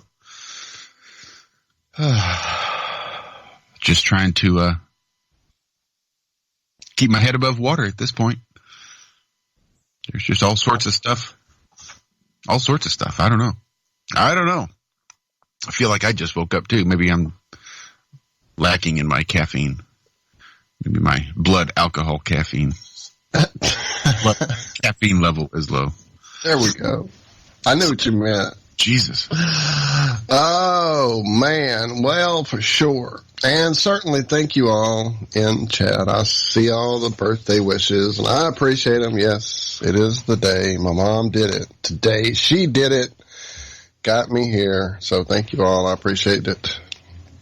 Well, I wasn't going to mention it, but since you were the first one to bring it up, I will. Well, they're doing it in chat. I just finally got in there and started scrolling, so I am, again, playing catch-up on my computer today, so. Thank you all. Yes, I'm old. We'll have a party, man. Big shout-out there to Liz and Dawn and Diva, who I see in chat. Steam-powered socks. Right. Welcome. Good morning. And I Am Everything is also in chat. Well, look, who else decided to join us in chat this morning? Busted. Good morning, Mr. Good Times for All. Glad to see you there in chat. I'll just go ahead and ring you up because I'm curious to catch up with what you've been doing, Mr. Zachary Zabawa. And I believe Pondering Stranger hanging around with us this morning. Pondering the plane, as I like to say. Pondering Stranger was one of the first ones in chat this morning. I showed up. I was the only one in there except for Sophia, but Pondering Stranger popped in not long after I did. So, welcome. Well, it's debatable on whether I would have heard the call on my phone, being that I usually mute it while I'm sleeping. So thank goodness for my better half going, hey, are you doing a show? And I'm going, hey, I thought so. So I hopped up and ran. So I'm rubbing coffee in my eyeballs, even as we speak. I even almost shot you a text because it was 3:30, and I saw that you still weren't on Skype, and I thought that was a little odd. Yeah. If it's 1:45 and I'm still not around, you probably need to start ringy-dingy-dingy. For sure. Well, Walter's been up for approximately 8 minutes now. I get sinking suspicion that Zach has been up for about 5 or 6. So, good morning, Zach. Nice to see you. Nice you could join us this morning. How are you doing? Yeah, no, I've been up. I just didn't get a buzz. I didn't see any movement at all on Skype all night. I didn't know if we were doing the show. Oh. Your phone didn't ring either? No, nothing. Nothing went off here. That's really weird because I got the same old voicemail message that we usually get when we see you in the morning because both accounts ring. That's kind of weird. The phone didn't ring either. Yeah, it was weird. Ironwork just kind of popped up on my Skype without ringing or nothing. Huh. Very strange. Well, we're glad you could join us this morning, Zach. Why don't you let everybody know what the hell you've been up to? Because you've been doing some really exciting things. Oh, it's the scary part's over. I smashed together some 200-pound magnets yesterday, and I got them to touch. And now we're just trying to find a good spot to drop these things from. We're thinking over 100 feet now.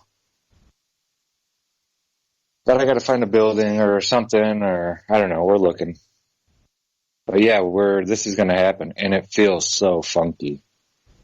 The video's on YouTube.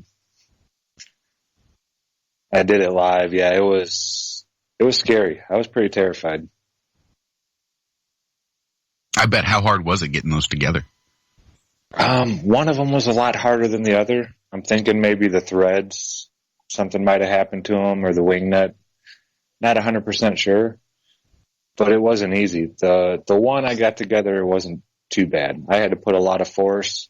The other one I had trouble with. I mean, I was like putting everything I had into it.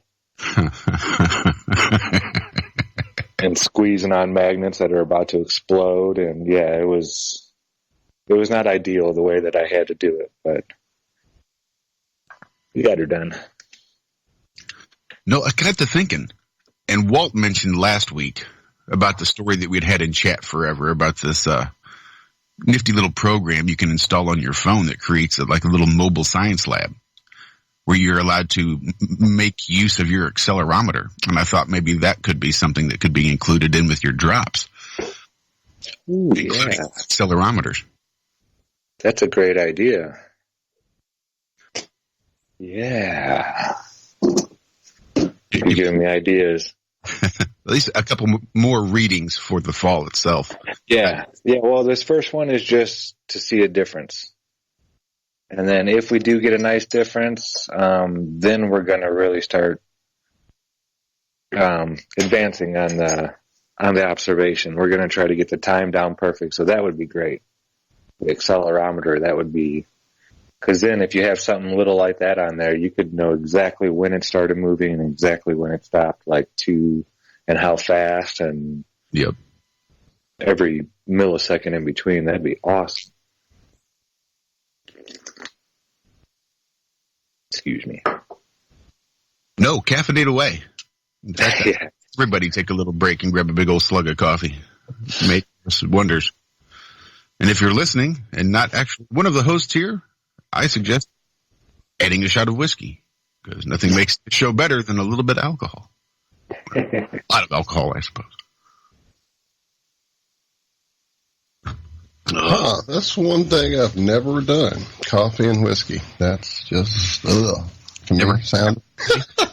No. But hey, I guess I'll try anything once, I guess. Twice if I like it. Better do it 3 times. I dropped the link to your video in chat for everyone there. Zach, and I've yet to watch it. Yesterday I did a little, not a little lot. My computer got here finally. Thank you, Josh. Thank you, Jonathan from Jersey. I have yet to get it going. Just apparently I need a new monitor. It's part of my problem. So we'll work on that over the next day or so. You think that's what it is the monitor itself? Not really. We'll talk about it after. I really don't know. We don't need to do all that on the air, though, because it's lengthy. What I did and what I've attempted. So if Jonathan does call in, we can probably pick his brain a little bit, too. Nah, that's not a show. We'll do that after the show. Trust me, it won't be a show. This will be a lot of boring plugging and unplugging and stuff. So we'll play later, and we'll get it right. See, it already brought the show to a halt. I knew it would. That's why I didn't want to even go there. But certainly, thank you guys. We will get it working. And I think half of it is the monitor issue because it's already, it's currently giving me issues on my old computer now that weren't there before. So I think it's a combination of the two. I don't know. We'll figure it out. Gotcha. Strange. Well, forgive me. You didn't bring the show to a halt. I was muted. I was taking the second course of my breakfast. I got the coffee in. Yeah, I inhaled my first cup, so I may sneak away while you guys talk a second. That was just like a shot. It felt like it went so quick. Oh, my goodness.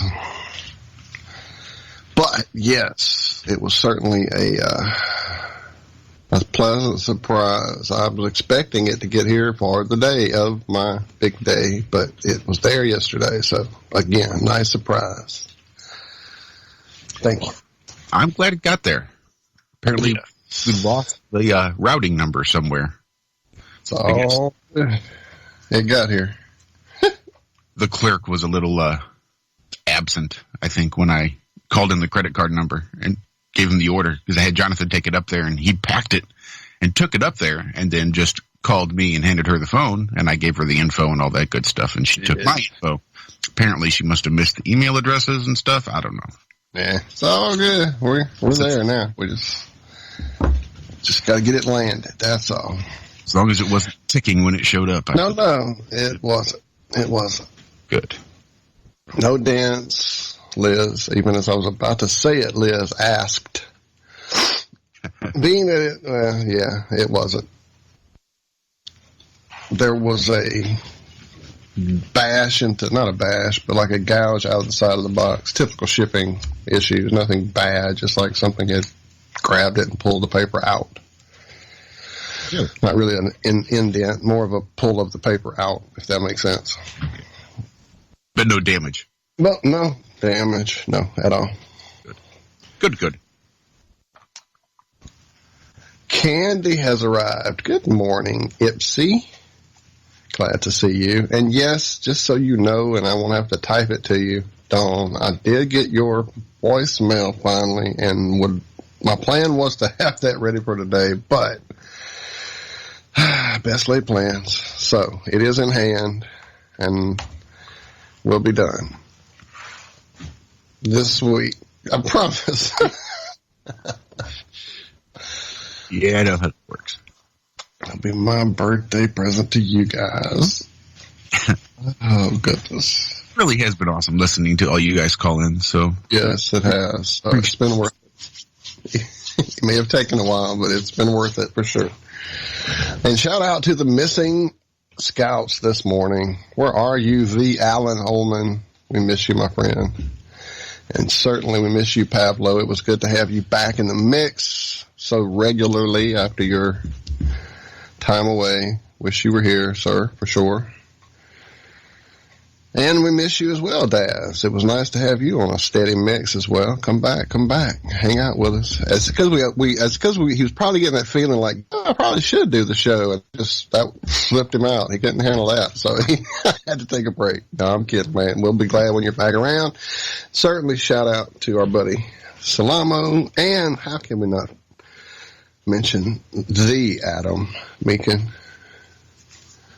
And I'm probably forgetting someone. If I did, I still love you, whoever I forgot. Why do I feel like I forgot somebody? I don't know. I mean, you probably did, but I probably did. I did too, so don't feel bad. Yeah, Candy, I don't want to hear it. Excuses. Candy's making excuses in chat for not sending in her voicemail, because we've never heard her voice.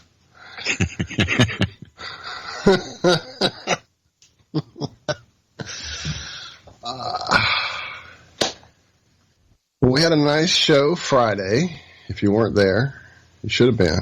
Where were you? What were you thinking? What the hell were you thinking? It was a good show. You should be joining us every single Friday evening over on our Iron Rail Media YouTube channel for our Have No Sphere show. We had our buddy Douglas Falk. He, the author of The Voyage. And we managed to put him to sleep. So that was awesome. It's a bit late there across the pond there where Douglas is hanging out and talking to us. So it is understandable that he was missed for sure when he got a little late on his end of the world for sure. And we also had, of course, Zach and Cammie playing with magnets or talking about them and mapping, and man, we just were all over the place. The show flew by. It did fly by, and we are usually kind of all over the place. Well, usually we're all over the place with a plan. This time we really didn't have a plan per se. We just kind of were trying to unload some lettuce and etc., things of that nature, and we managed to, meander about a bit. Managed to go ahead and get the entire show blocked in every single country on the plane. Made it so nobody could watch it at first. Yeah. Did that ever work out? Because that was something I was dealing with Saturday when I took off and headed out of town. Near as I can tell. Yeah. Well, there's a new beta version of something in the mix of the studio that'll let you mute a section or the song and leave all the surrounding sounds. Yeah, right. I laughed when I read that. So... well, yeah, it's there. That's all I can say. I was going to say, I'm pretty sure it's been that way for years. It's just never worked. Well, apparently it's still in beta. I just never saw that. I used to just take it out. Like, I see that as the first option, so I just used to take it out and leave a weird blank space in the middle of the show. But it worked.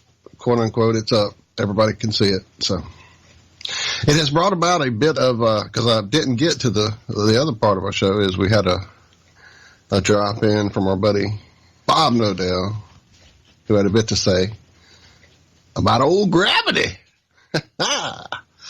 And it brought about a bit of a reaction from other members of our FE community. And it's, one of those things, I guess. Potato, potato, tomato, tomato, gravado. I mean, 6 of one, half dozen of the other is kind of where I'm at. I understand everybody's point of view. Just don't see why we have to fight about it. Exactly, Walt. We have different views on so many things. Why is this such an issue? Us three guys who love each other to the end of days here, we have so many different views about so many different things, and yet here we are, twice a week, able to come together and talk and share love and debate topics that we may not agree about at all. It's amazing how people have that ability within and if you don't want to have that debate, there's this little switch or a clicker or whatever you want to call it. You scroll that little mousy thing around and it just clicks right away, and you can go somewhere else and watch and listen and not get all riled up and ruckus stuff. And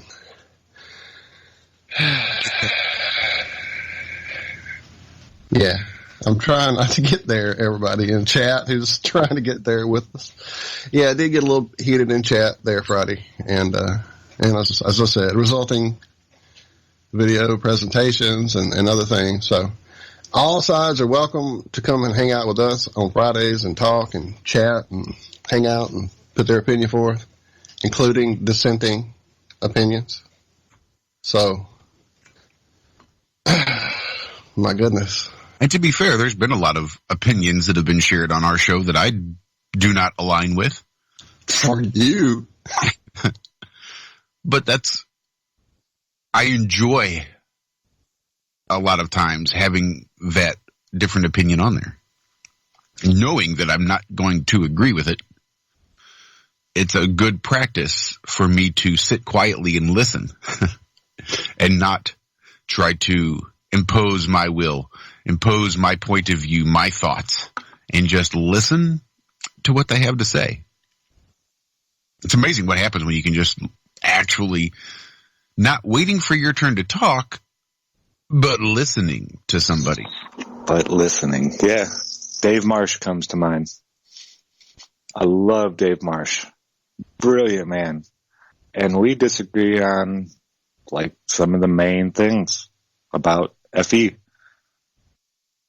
But I'm not going to knock him for that.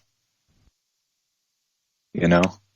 I mean, I love Dave Marsh. That guy is, I've learned so much, like you said, Josh, just sitting and listening to what he had to say. Not taking this one idea that he has and just waiting to jump on that and dump it. No, we do. When Dave and I talk, we don't even talk about that. You know, why talk about things that you disagree on adamantly if there's not going to be any advancement? You know, one person's stuck on this side, another person's stuck on this side, that's fine. But we don't have to discuss it if we're not going to be able to do it civilly. Yeah, that's how I see it. There's a bunch of people in FE that I love, and they're great people, and I don't think they're stupid for their beliefs. I don't agree with them, but I'm not going to put them, what if they're right? I don't know. That's my 2 cents. Thank you, sir. Worth every penny. Oh, indeed. I got my money's worth. But certainly and seriously, both of those words trying to coalesce into one. It is unfortunate that is just part of what we've dealt with since day one, literally, when we all began to paw our way out of that mind control sock of space, and I'm reading steam-powered socks in chat, and woke up out of that dream and figured out that maybe there's more going on and started questioning. I mean, no one's got this figured out yet that I know of, and it's really hard to really get on the high horse, I think, to me anyway, and speak from that high horse if you're really not sure yourself about what's going on. And I think that's the key is, remember, we don't know yet, and we're trying to figure it out. So let's work together and stop all the blurgity. And that's enough. I don't want to talk about this all day, truly, because it's just more unnecessary negative energy that could be twisted around and used in a lot more positive ways.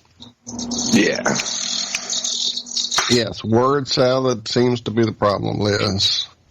And as Bob said when he came on, it's really difficult to go into the scientific community with all of these hobbled together new words that we in the community would love to bandy about. You know, it's great for us to try to take back the language from the lies, but until we've established that in a wide enough format, on a big enough stage, in a huge enough way, whatever the way you want to say it, until that happens and they know what the hell we're saying, you come in a debate saying, oh, atmoplane, oh, buoyancy, or, you know, whatever, they're going to just roll their eyes and move on. So we have to work within their world. Sir? Yeah, they're just going to laugh at you. Exactly. So you have to speak to people in a language they can understand. You know? It's like when I first started with all the angular resolution and all that stuff and all these words that people just didn't know what it meant. That's when I really learned that, wow, you can't just go learn something and expect other people to now understand what you're saying. It doesn't work that way. You have to speak in a language that they can understand. Right. It's one thing to like bandy about new words we're creating on Twitter or in the chats or on our shows, but when you're trying to actually go into a scientific community and talk to these people at their level and make them see some things we've seen, then you have to approach them with at least their knowledge base.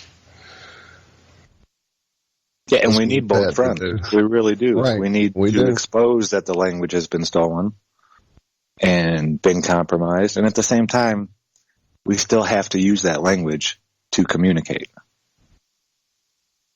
So it's a double-sided war that we're fighting here. It's almost like they got both sides figured out before we ever got here. Mm-hmm. And just had all this shit waiting for us. to distract us.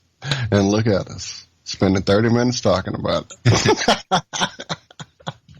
But it was a full 30 minutes because we were headed up to the break. It was, and it needed to be said, certainly. And again, much shout out and much love to all sides. Again, all sides of this. I'm not definitely choosing sides or picking drawing a line.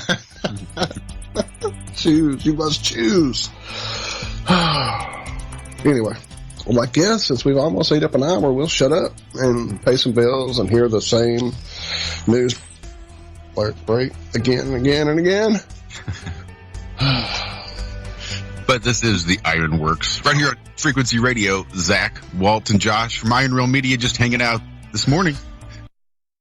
It's amazing how people have been raving about iLife all over Facebook. They've been posting their testimonials just because they want to get the word out because it's worked so well for them. If you're not familiar with iLife, it's a 99% pure CBD oil.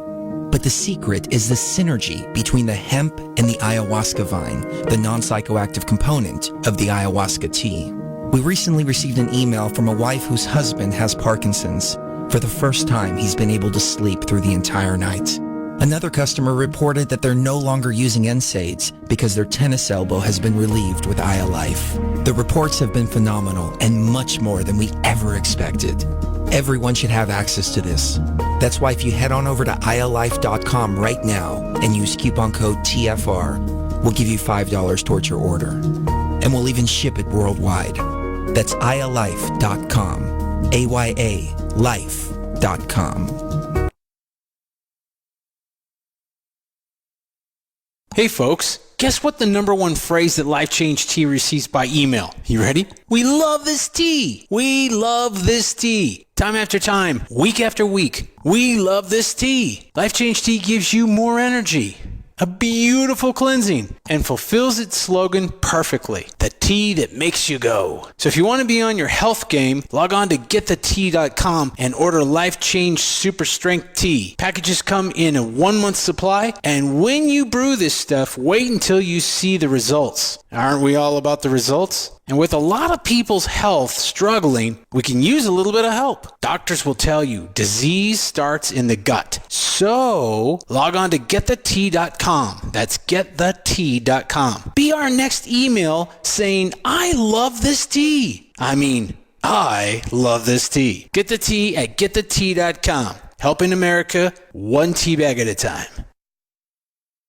Fear is the mind killer. Fear is the little death. This is Uncle Walt from the Ironworks. Josh, Corey, and I have chosen to look at life with no fear. No fear of the unknown.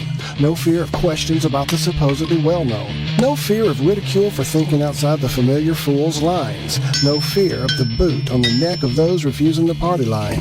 No fear of taking on those so convinced of their beliefs they would sooner drink the Kool-Aid than believe they've been fools made. In this world filled with me too, cattle think, can truth's protective layers be peeled back to show the tender, juicy pink? Are we all just grist for the mill? Souls sold against our will, or is that just how it feels? When you're filled to the rim with TV-alities so fear-filled and grim, break clear of the fear. Right here, Tuesdays and Fridays at 2 a.m. on TFR. Josh and I and you will hammer out the impurities of technology-driven groupthink, fold in a dash of logic, and quench it all with a bit of absurdity.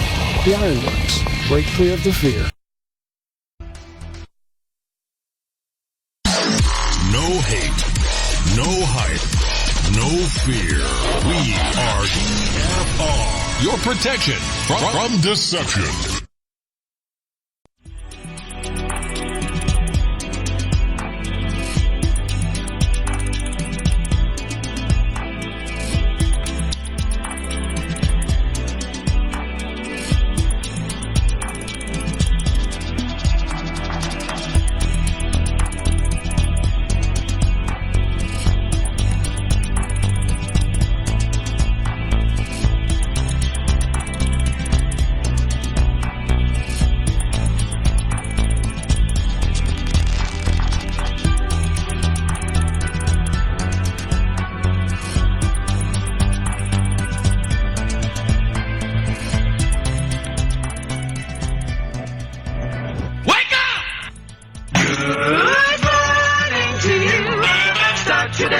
Bright and shiny, get up off your little hiney and begin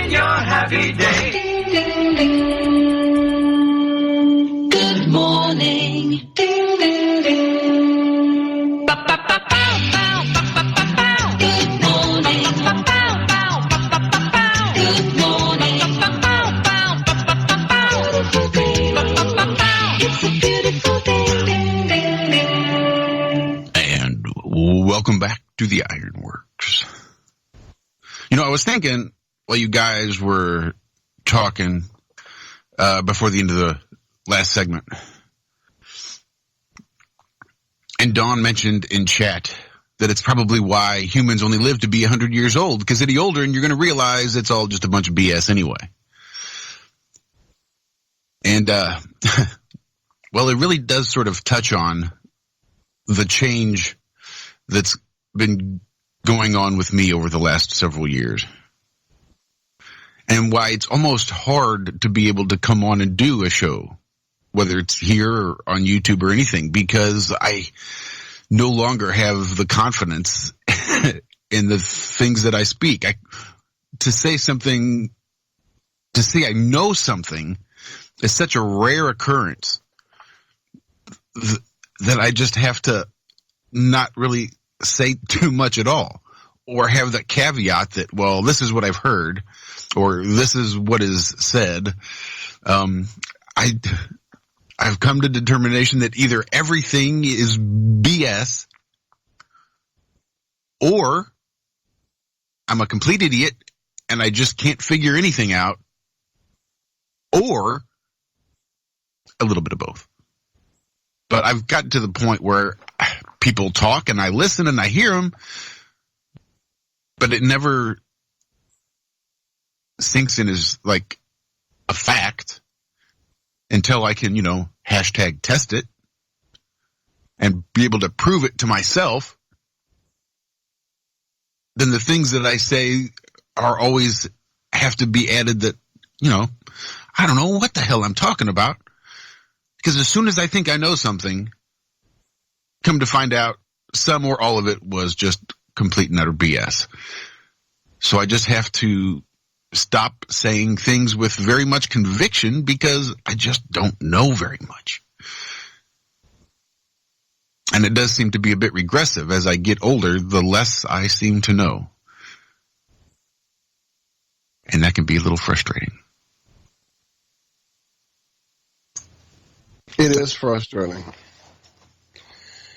But at least it seems to be a growing trend for sure.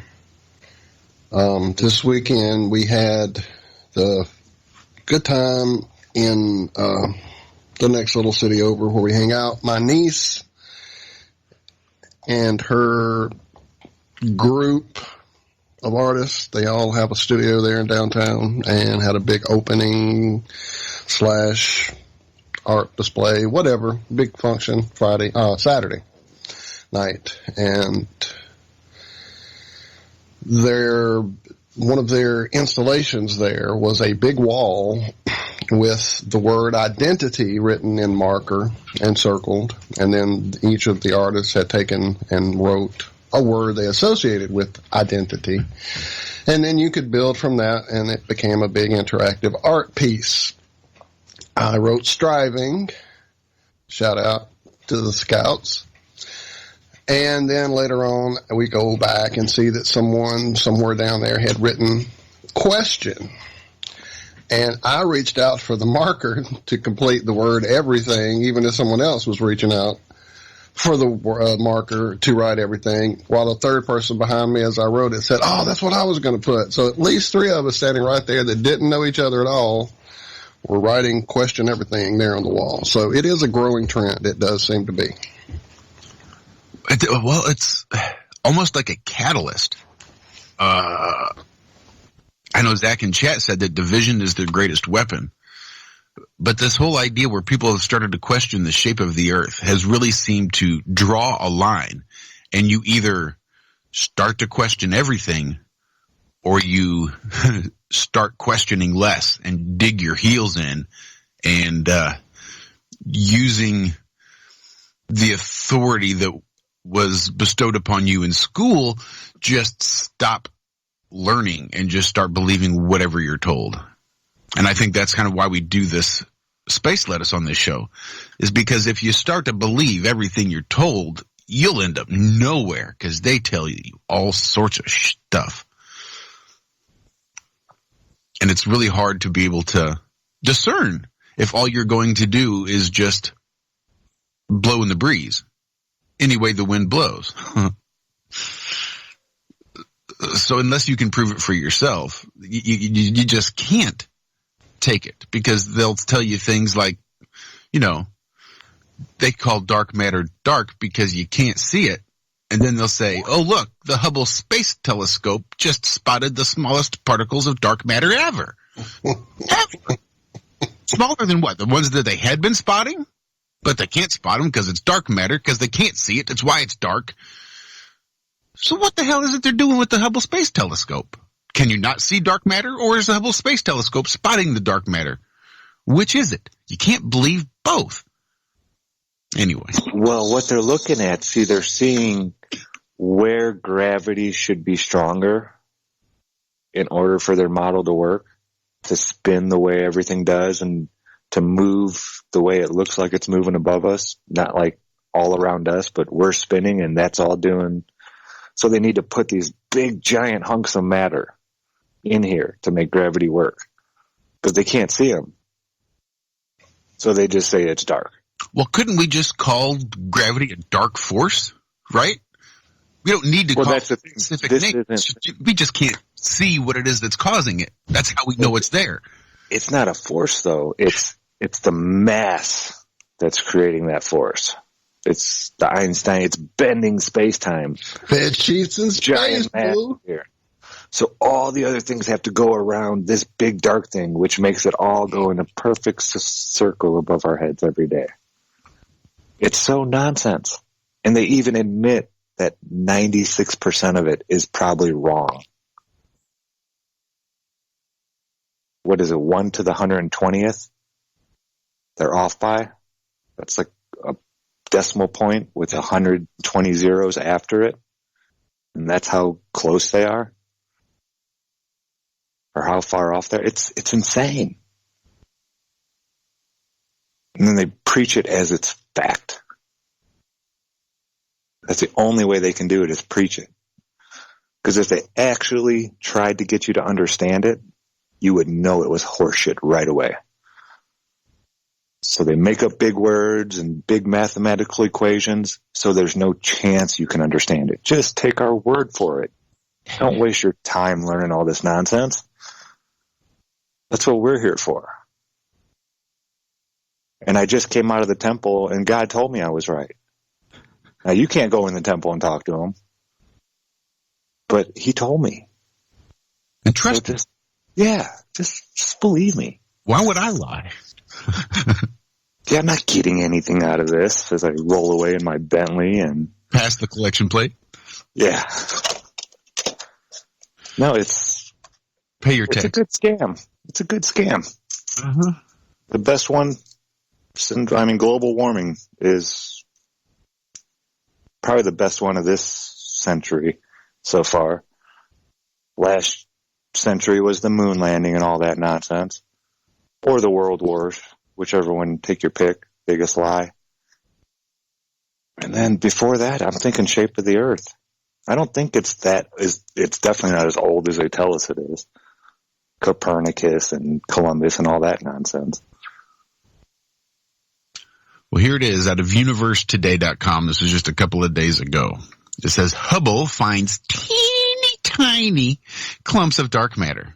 That's what it says here. To put it simply, dark matter is not only believed to make up the bulk of the universe's mass, but also acts as the scaffolding on which galaxies are built. But to find evidence of this mysterious, invisible mass, scientists are forced to rely on indirect methods, similar to the ones used to study black holes. Essentially, they measure how the presence of the dark matter affects stars and galaxies in its vicinity. To date, astronomers have managed to find evidence of dark matter clumps around medium and large galaxies. Using data from the Hubble Space Telescope and a new observing technique, a team of astronomers from UCLA and NASA JPL found that dark matter can form much smaller clumps than previously thought. These findings were presented this week at the 235th meeting of the American Astronomical Society. The most widely accepted theory about dark matter states that it is not made up of the same stuff as baryonic, aka normal or luminous matter, i.e. protons, neutrons, and electrons. Instead, dark matter is theorized to be made up of some sort of unknown subatomic particle that interacts with normal matter only through gravity, the weakest of the fundamental forces. The others being electromagnetic, strong, and weak nuclear forces.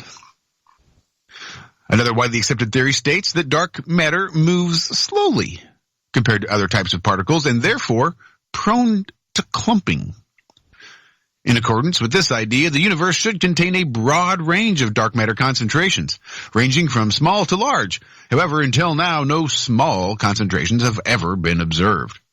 Using data obtained from Hubble's Wide Field Camera 3, the research team sought to find evidence of these small clumps by measuring the light from the bright nuclei of 8 distant galaxies, aka quasars, to see how it affected it as it travels through space.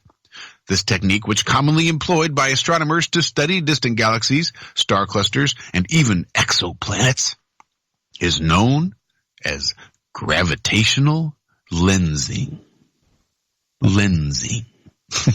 Originally predicted by Einstein's theory of general relativity, this technique relies on the gravitational force of large cosmic objects to warp and magnify light from more distant objects.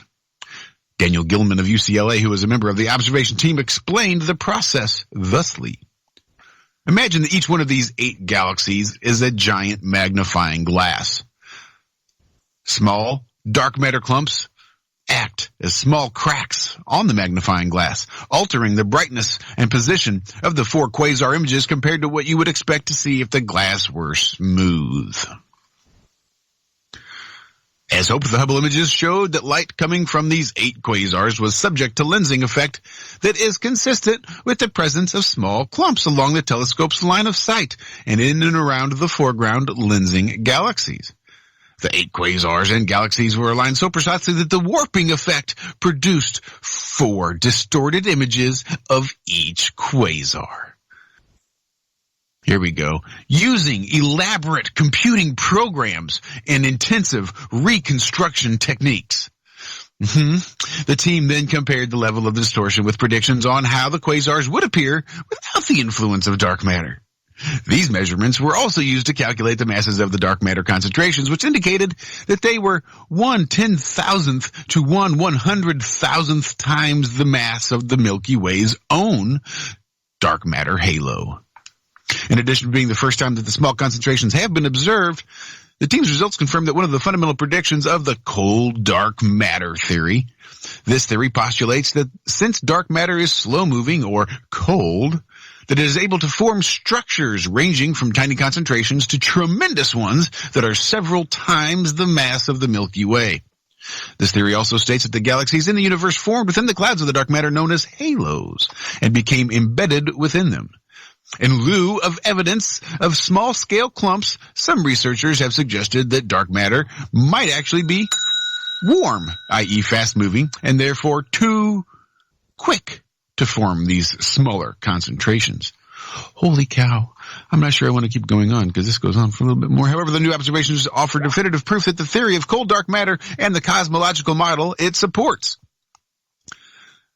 The lambda cold dark matter model is correct, as team member Professor Tommaso Treu, Treu, of the University of California, Los Angeles, explains. These Hubble observations yield new insights into the nature of dark matter and how it behaves. We have a very compelling observational test for the cold dark matter model, and it passes with flying colors. Science. He says, it's incredible that after nearly 30 years of operation, Hubble is enabling cutting-edge views into fundamental physics and the nature of the universe that we didn't even dream of when the telescope was launched. But since then, they did dream of it, so here we are. Anyway, Anna Nierenberg, a researcher with the NASA Jet Propulsion Laboratory who led the Hubble survey, explains further that hunting for dark matter concentrations devoid of stars has proved challenging. The Hubble research team, however, used a technique in which they did not need to look for gravitational influence of stars as tracers of dark matter. The team targeted 8 powerful distant cosmic streetlights, called quasars, regions around the active black holes that emit enormous amounts of light. The astronomers measured how the light emitted by oxygen and neon gas orbiting each of the quasars' black holes is warped by the gravity of a massive foreground galaxy, which is acting as a magnifying lens. The number of small structures detected by the study offers more clues about the nature of dark matter particles and how their properties would affect how many clumps form. However, the type of particle that dark matter is made of remains a mystery for the time being.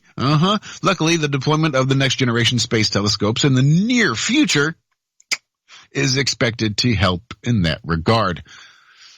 Now, let's see. These include the James Webb, the Wide Field Infrared Survey Telescope, both of which are infrared observatories that are scheduled to go up within the decade. With their sophisticated optics, spectrometers, large field of view, and high resolution, these telescopes will be able to observe entire regions of space affected by the massive galaxies, galaxy clusters, and their respective halos.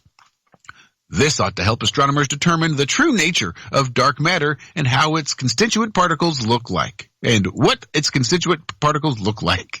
At the same time, astronomers plan to use the same instruments to learn more about dark energy, another great cosmological mystery that can only be studied indirectly for now.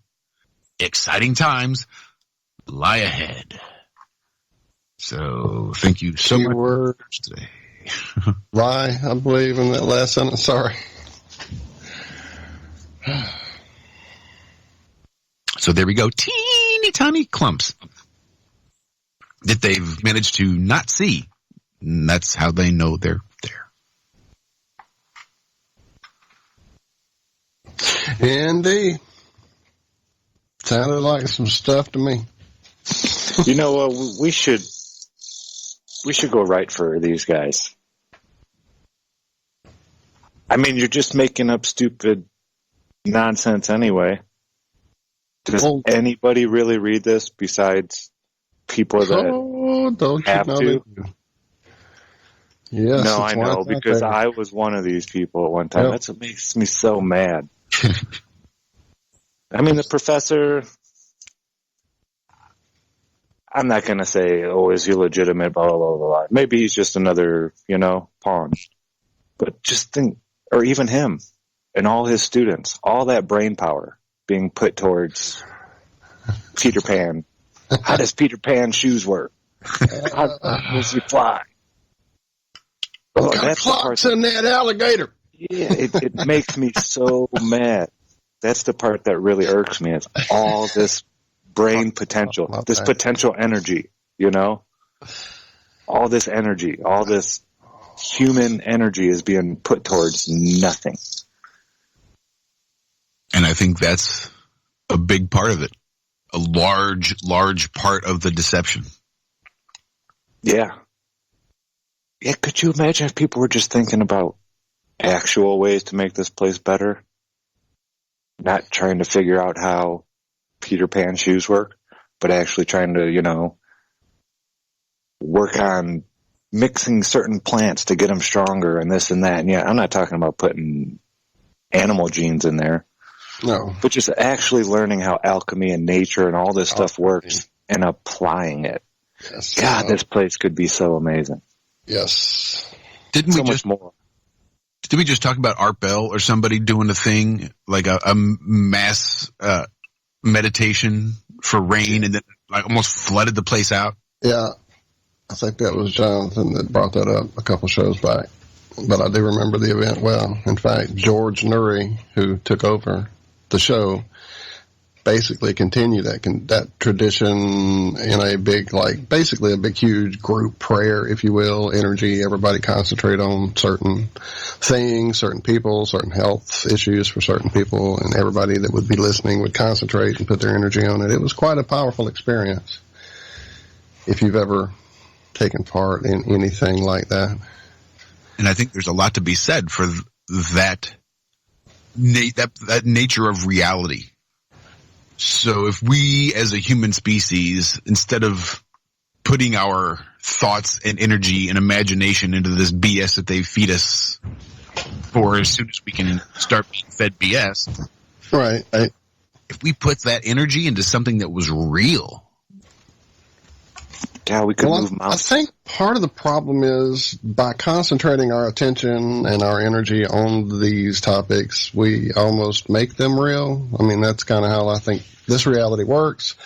I was really talking about this right now. I really remembered this weekend I spent some time in a little town we're moving the mother-in-law away from, because I noticed in one of the trips through the backside, going actually through the old downtown part, that they had a huge church I had never seen. So I wanted to go in, see how old it was, see if I could see any mud flood clues.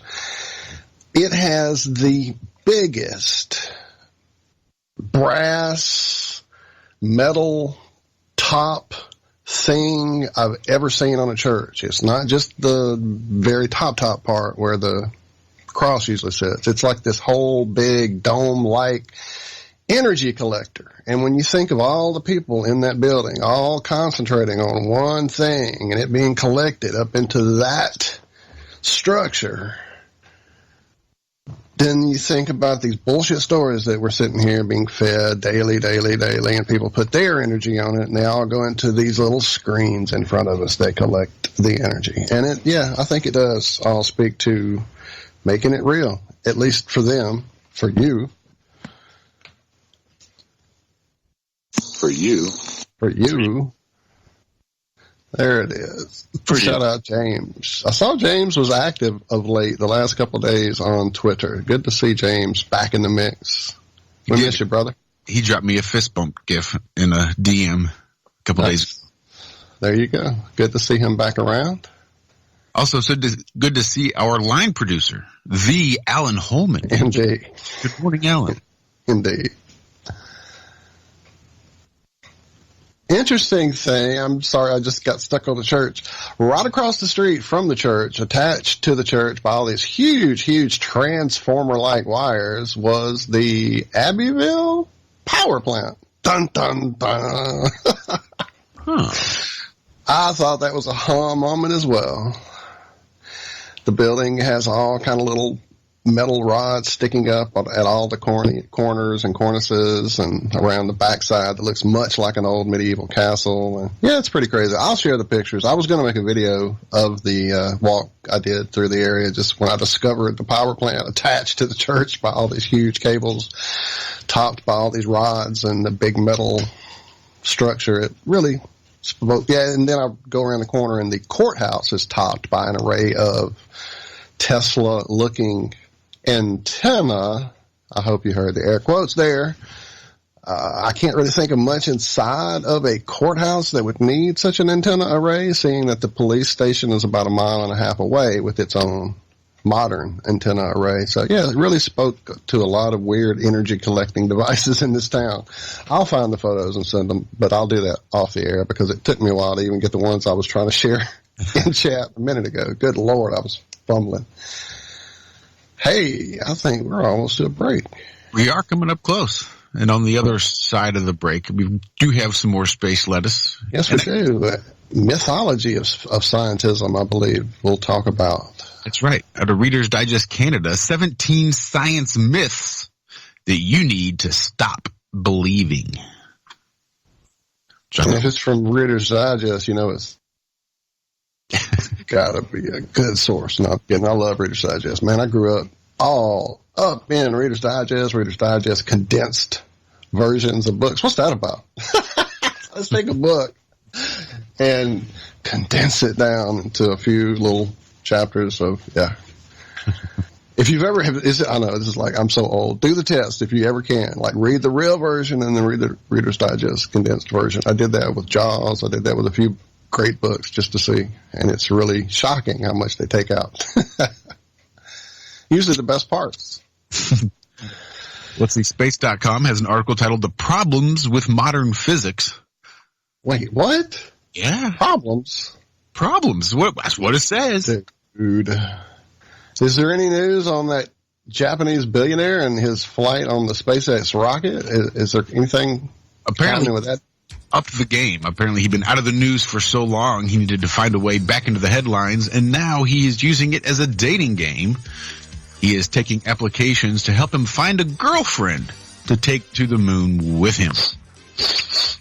Is that a reality show coming? I smell coming down the pipe.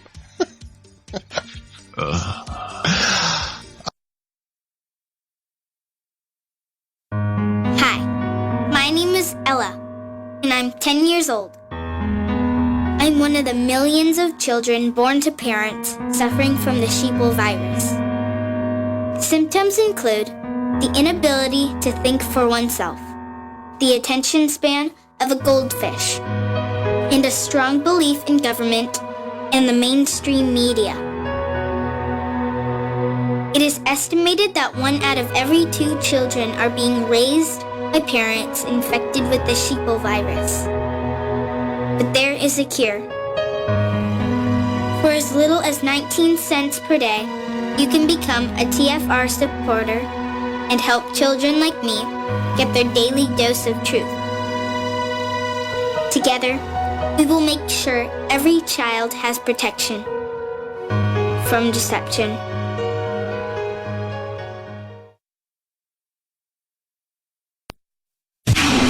This is a Fox News alert, awaiting results. I'm Lisa Lacera. The first in the nation presidential contest underway in Iowa, where candidates are vying for their share of the candidates' delegates, though the Democratic Party in Iowa says there is a delay. Fox's Jessica Rosenthal live in Des Moines. Lisa, this caucus here at the Iowa Event Center I went to is over, and Elizabeth Warren won it, but only after candidates realigned, and the voters who initially supported a candidate who failed to get 15% had to go with their second choice. In the first round, Bernie Sanders got the most votes, and this supporter from New York, who is in Iowa for Sanders, took heart. It's definitely positive that on first count, which is more aligned with how elections normally get done, that Sanders came out number one on this. So it's a good sign. The Iowa Democratic Party says because they're releasing 3 sets of numbers, delegate counts, and the raw totals before and after alignment, they are delayed as they engage in quality checks of the data. Lisa. Jessica, Democratic Congresswoman Tulsi Gabbard skipped tonight's caucuses. I'm very focused on how we can bring about the sea change in our nation to one where we as a country, working side by side, all Americans can usher in a bright future for our country. So I am prioritizing my time here in New Hampshire. The New Hampshire primary is a week from tomorrow. Former New York City Mayor Mike Bloomberg has also decided to not take part in the caucuses. He campaigned in California today. Closing arguments in the impeachment trial of President Trump wrapped up this afternoon with senators allowed 10 minutes to speak on the floor before Wednesday's vote. Alaska Republican Lisa Murkowski, who had been seen as a possible swing vote, made her intentions clear. The Senate should be ashamed by the rank partisanship that has been on display here. West Virginia Democrat Joe Manchin earlier suggested censuring the president rather than voting on impeachment. America's listening to Fox News. If you don't know your number. You must unite what has been said. We are TFR. Truth Frequency Radio.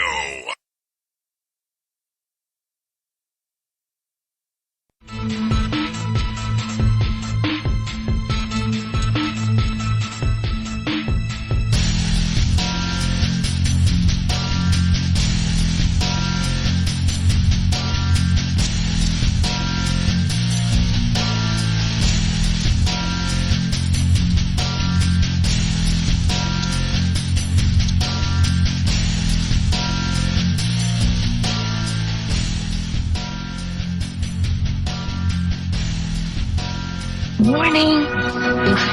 Here. Wake up. Wake up. Wake up.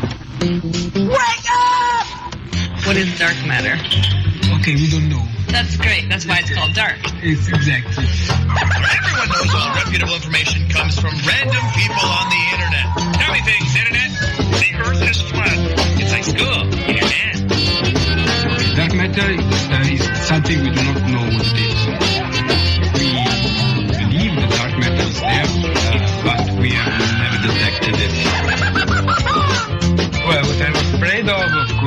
there is no dark matter out there. There was one? There is no dark matter out there. We need to think really hard, to think really hard, to think really hard, to think really hard. I have come here to chew bubblegum and kick ass. And I'm all out of bubblegum. What? Welcome back to the Ironworks right on Truth Frequency Radio. Josh, Walt, Zach hanging out. Going over some space lettuce. Some these classic stories that they love putting out. Baffle us with bullshit. Pardon my language. Indeed. Indeed. So, a few myths, perhaps? Shall we? Yes, let's. Sorry about the commercial jumping on our speaking earlier. It's hard to keep up with time these days. What with it all stretching and warping and... Sorry, coffee. So, I mean, we all have them.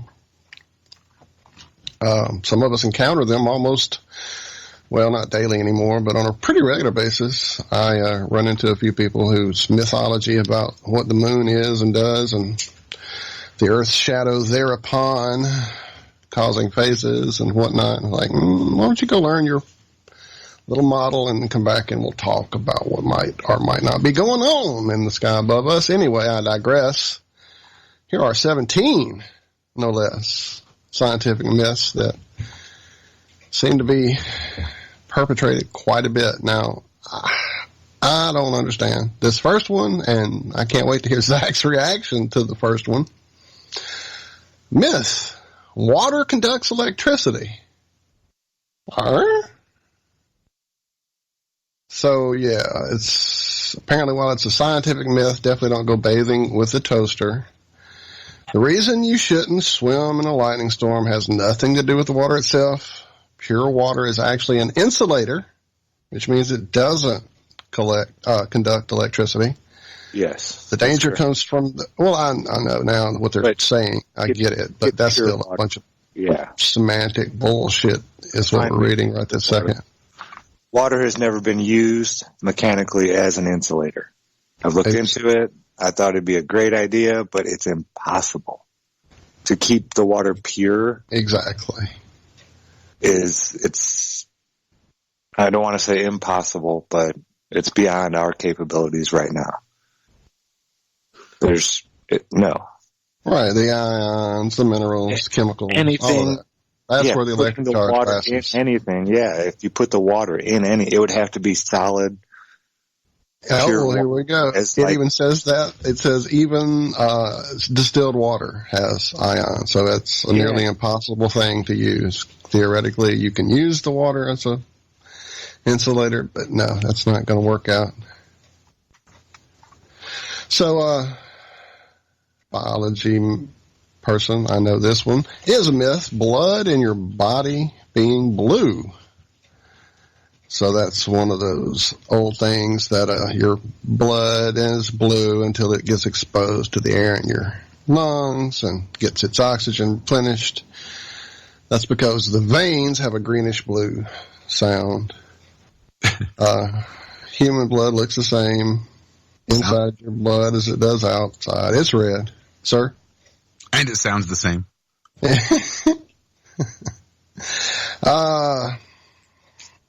The tissue covering your veins affect how the light is absorbed and scattered. That's why the blood circulating in your body looks blue. So dinosaurs, anyone? Dinosaurs are a myth. Oh, wait, I read that wrong. Dinosaurs being scaly beasts. That's the myth. Sorry, I was thinking we were getting real for a second. Anyway, so they're actually giant human beings. Well, yeah. Exactly. But the fact that they had scales is a, Jurassic Park mythology as well. Scientists are still debating what those skins of these bones that they extrapolate from would actually be. Velociraptor arm fossils have bumps. Somehow they know this from a bone. Wait, what? I scrolled to the end and read the last one, number 17, made me laugh out loud. See where Velociraptor bones have bumps on the arms, something about a wing and a bird. I'm not going to read this crap. Some scientists argue larger species like the T-Rex didn't even need big feathers. What am I reading? Oh my God. So a feathered T-Rex now, is that where we are? Anyway, so yeah, let's go on. Number whatever. Mythology being humans only use 10% of their brain. That's one of those things, movie myths, that has become a science fact. In real life, that's just not how it works out. One fact that plays into the myth that 90% of the brain cells are white matter that help neurons survive, and only 10% is the gray matter of neurons that are in charge of thinking. But that white matter could never be used for brain power anyway, so claiming that 90% of our brain is wasted is like saying you waste peanuts when you throw out the shells. Is this one of those AI written stories? It is a Reader's Digest, so okay, so condensed here. Let's move on. Yeah, let's move on. And it wasn't it's the second to last story that made me laugh out loud. Myth number, I found numbers 6. The Great Wall of China is the only man-made structure you can see from the moon. Well, this is just a lovely little spill of space vomitum I just read there. Interestingly, this myth has been around since at least 1932, when a Ripley's Believe It or Not cartoon, shout out, Ripley's Believe It or Not, rocked. Read those all, loved it, went to the museum. It was awesomely and very terrifying. Anyway, the myth being that the Great Wall of China is the mightiest work of man, the only one that would be visible to the human eye from the moon. Of course, that was 30 years before we faked the moon. Before we went to the moon. So that claim was just our boy Rob making up some interesting fodder for his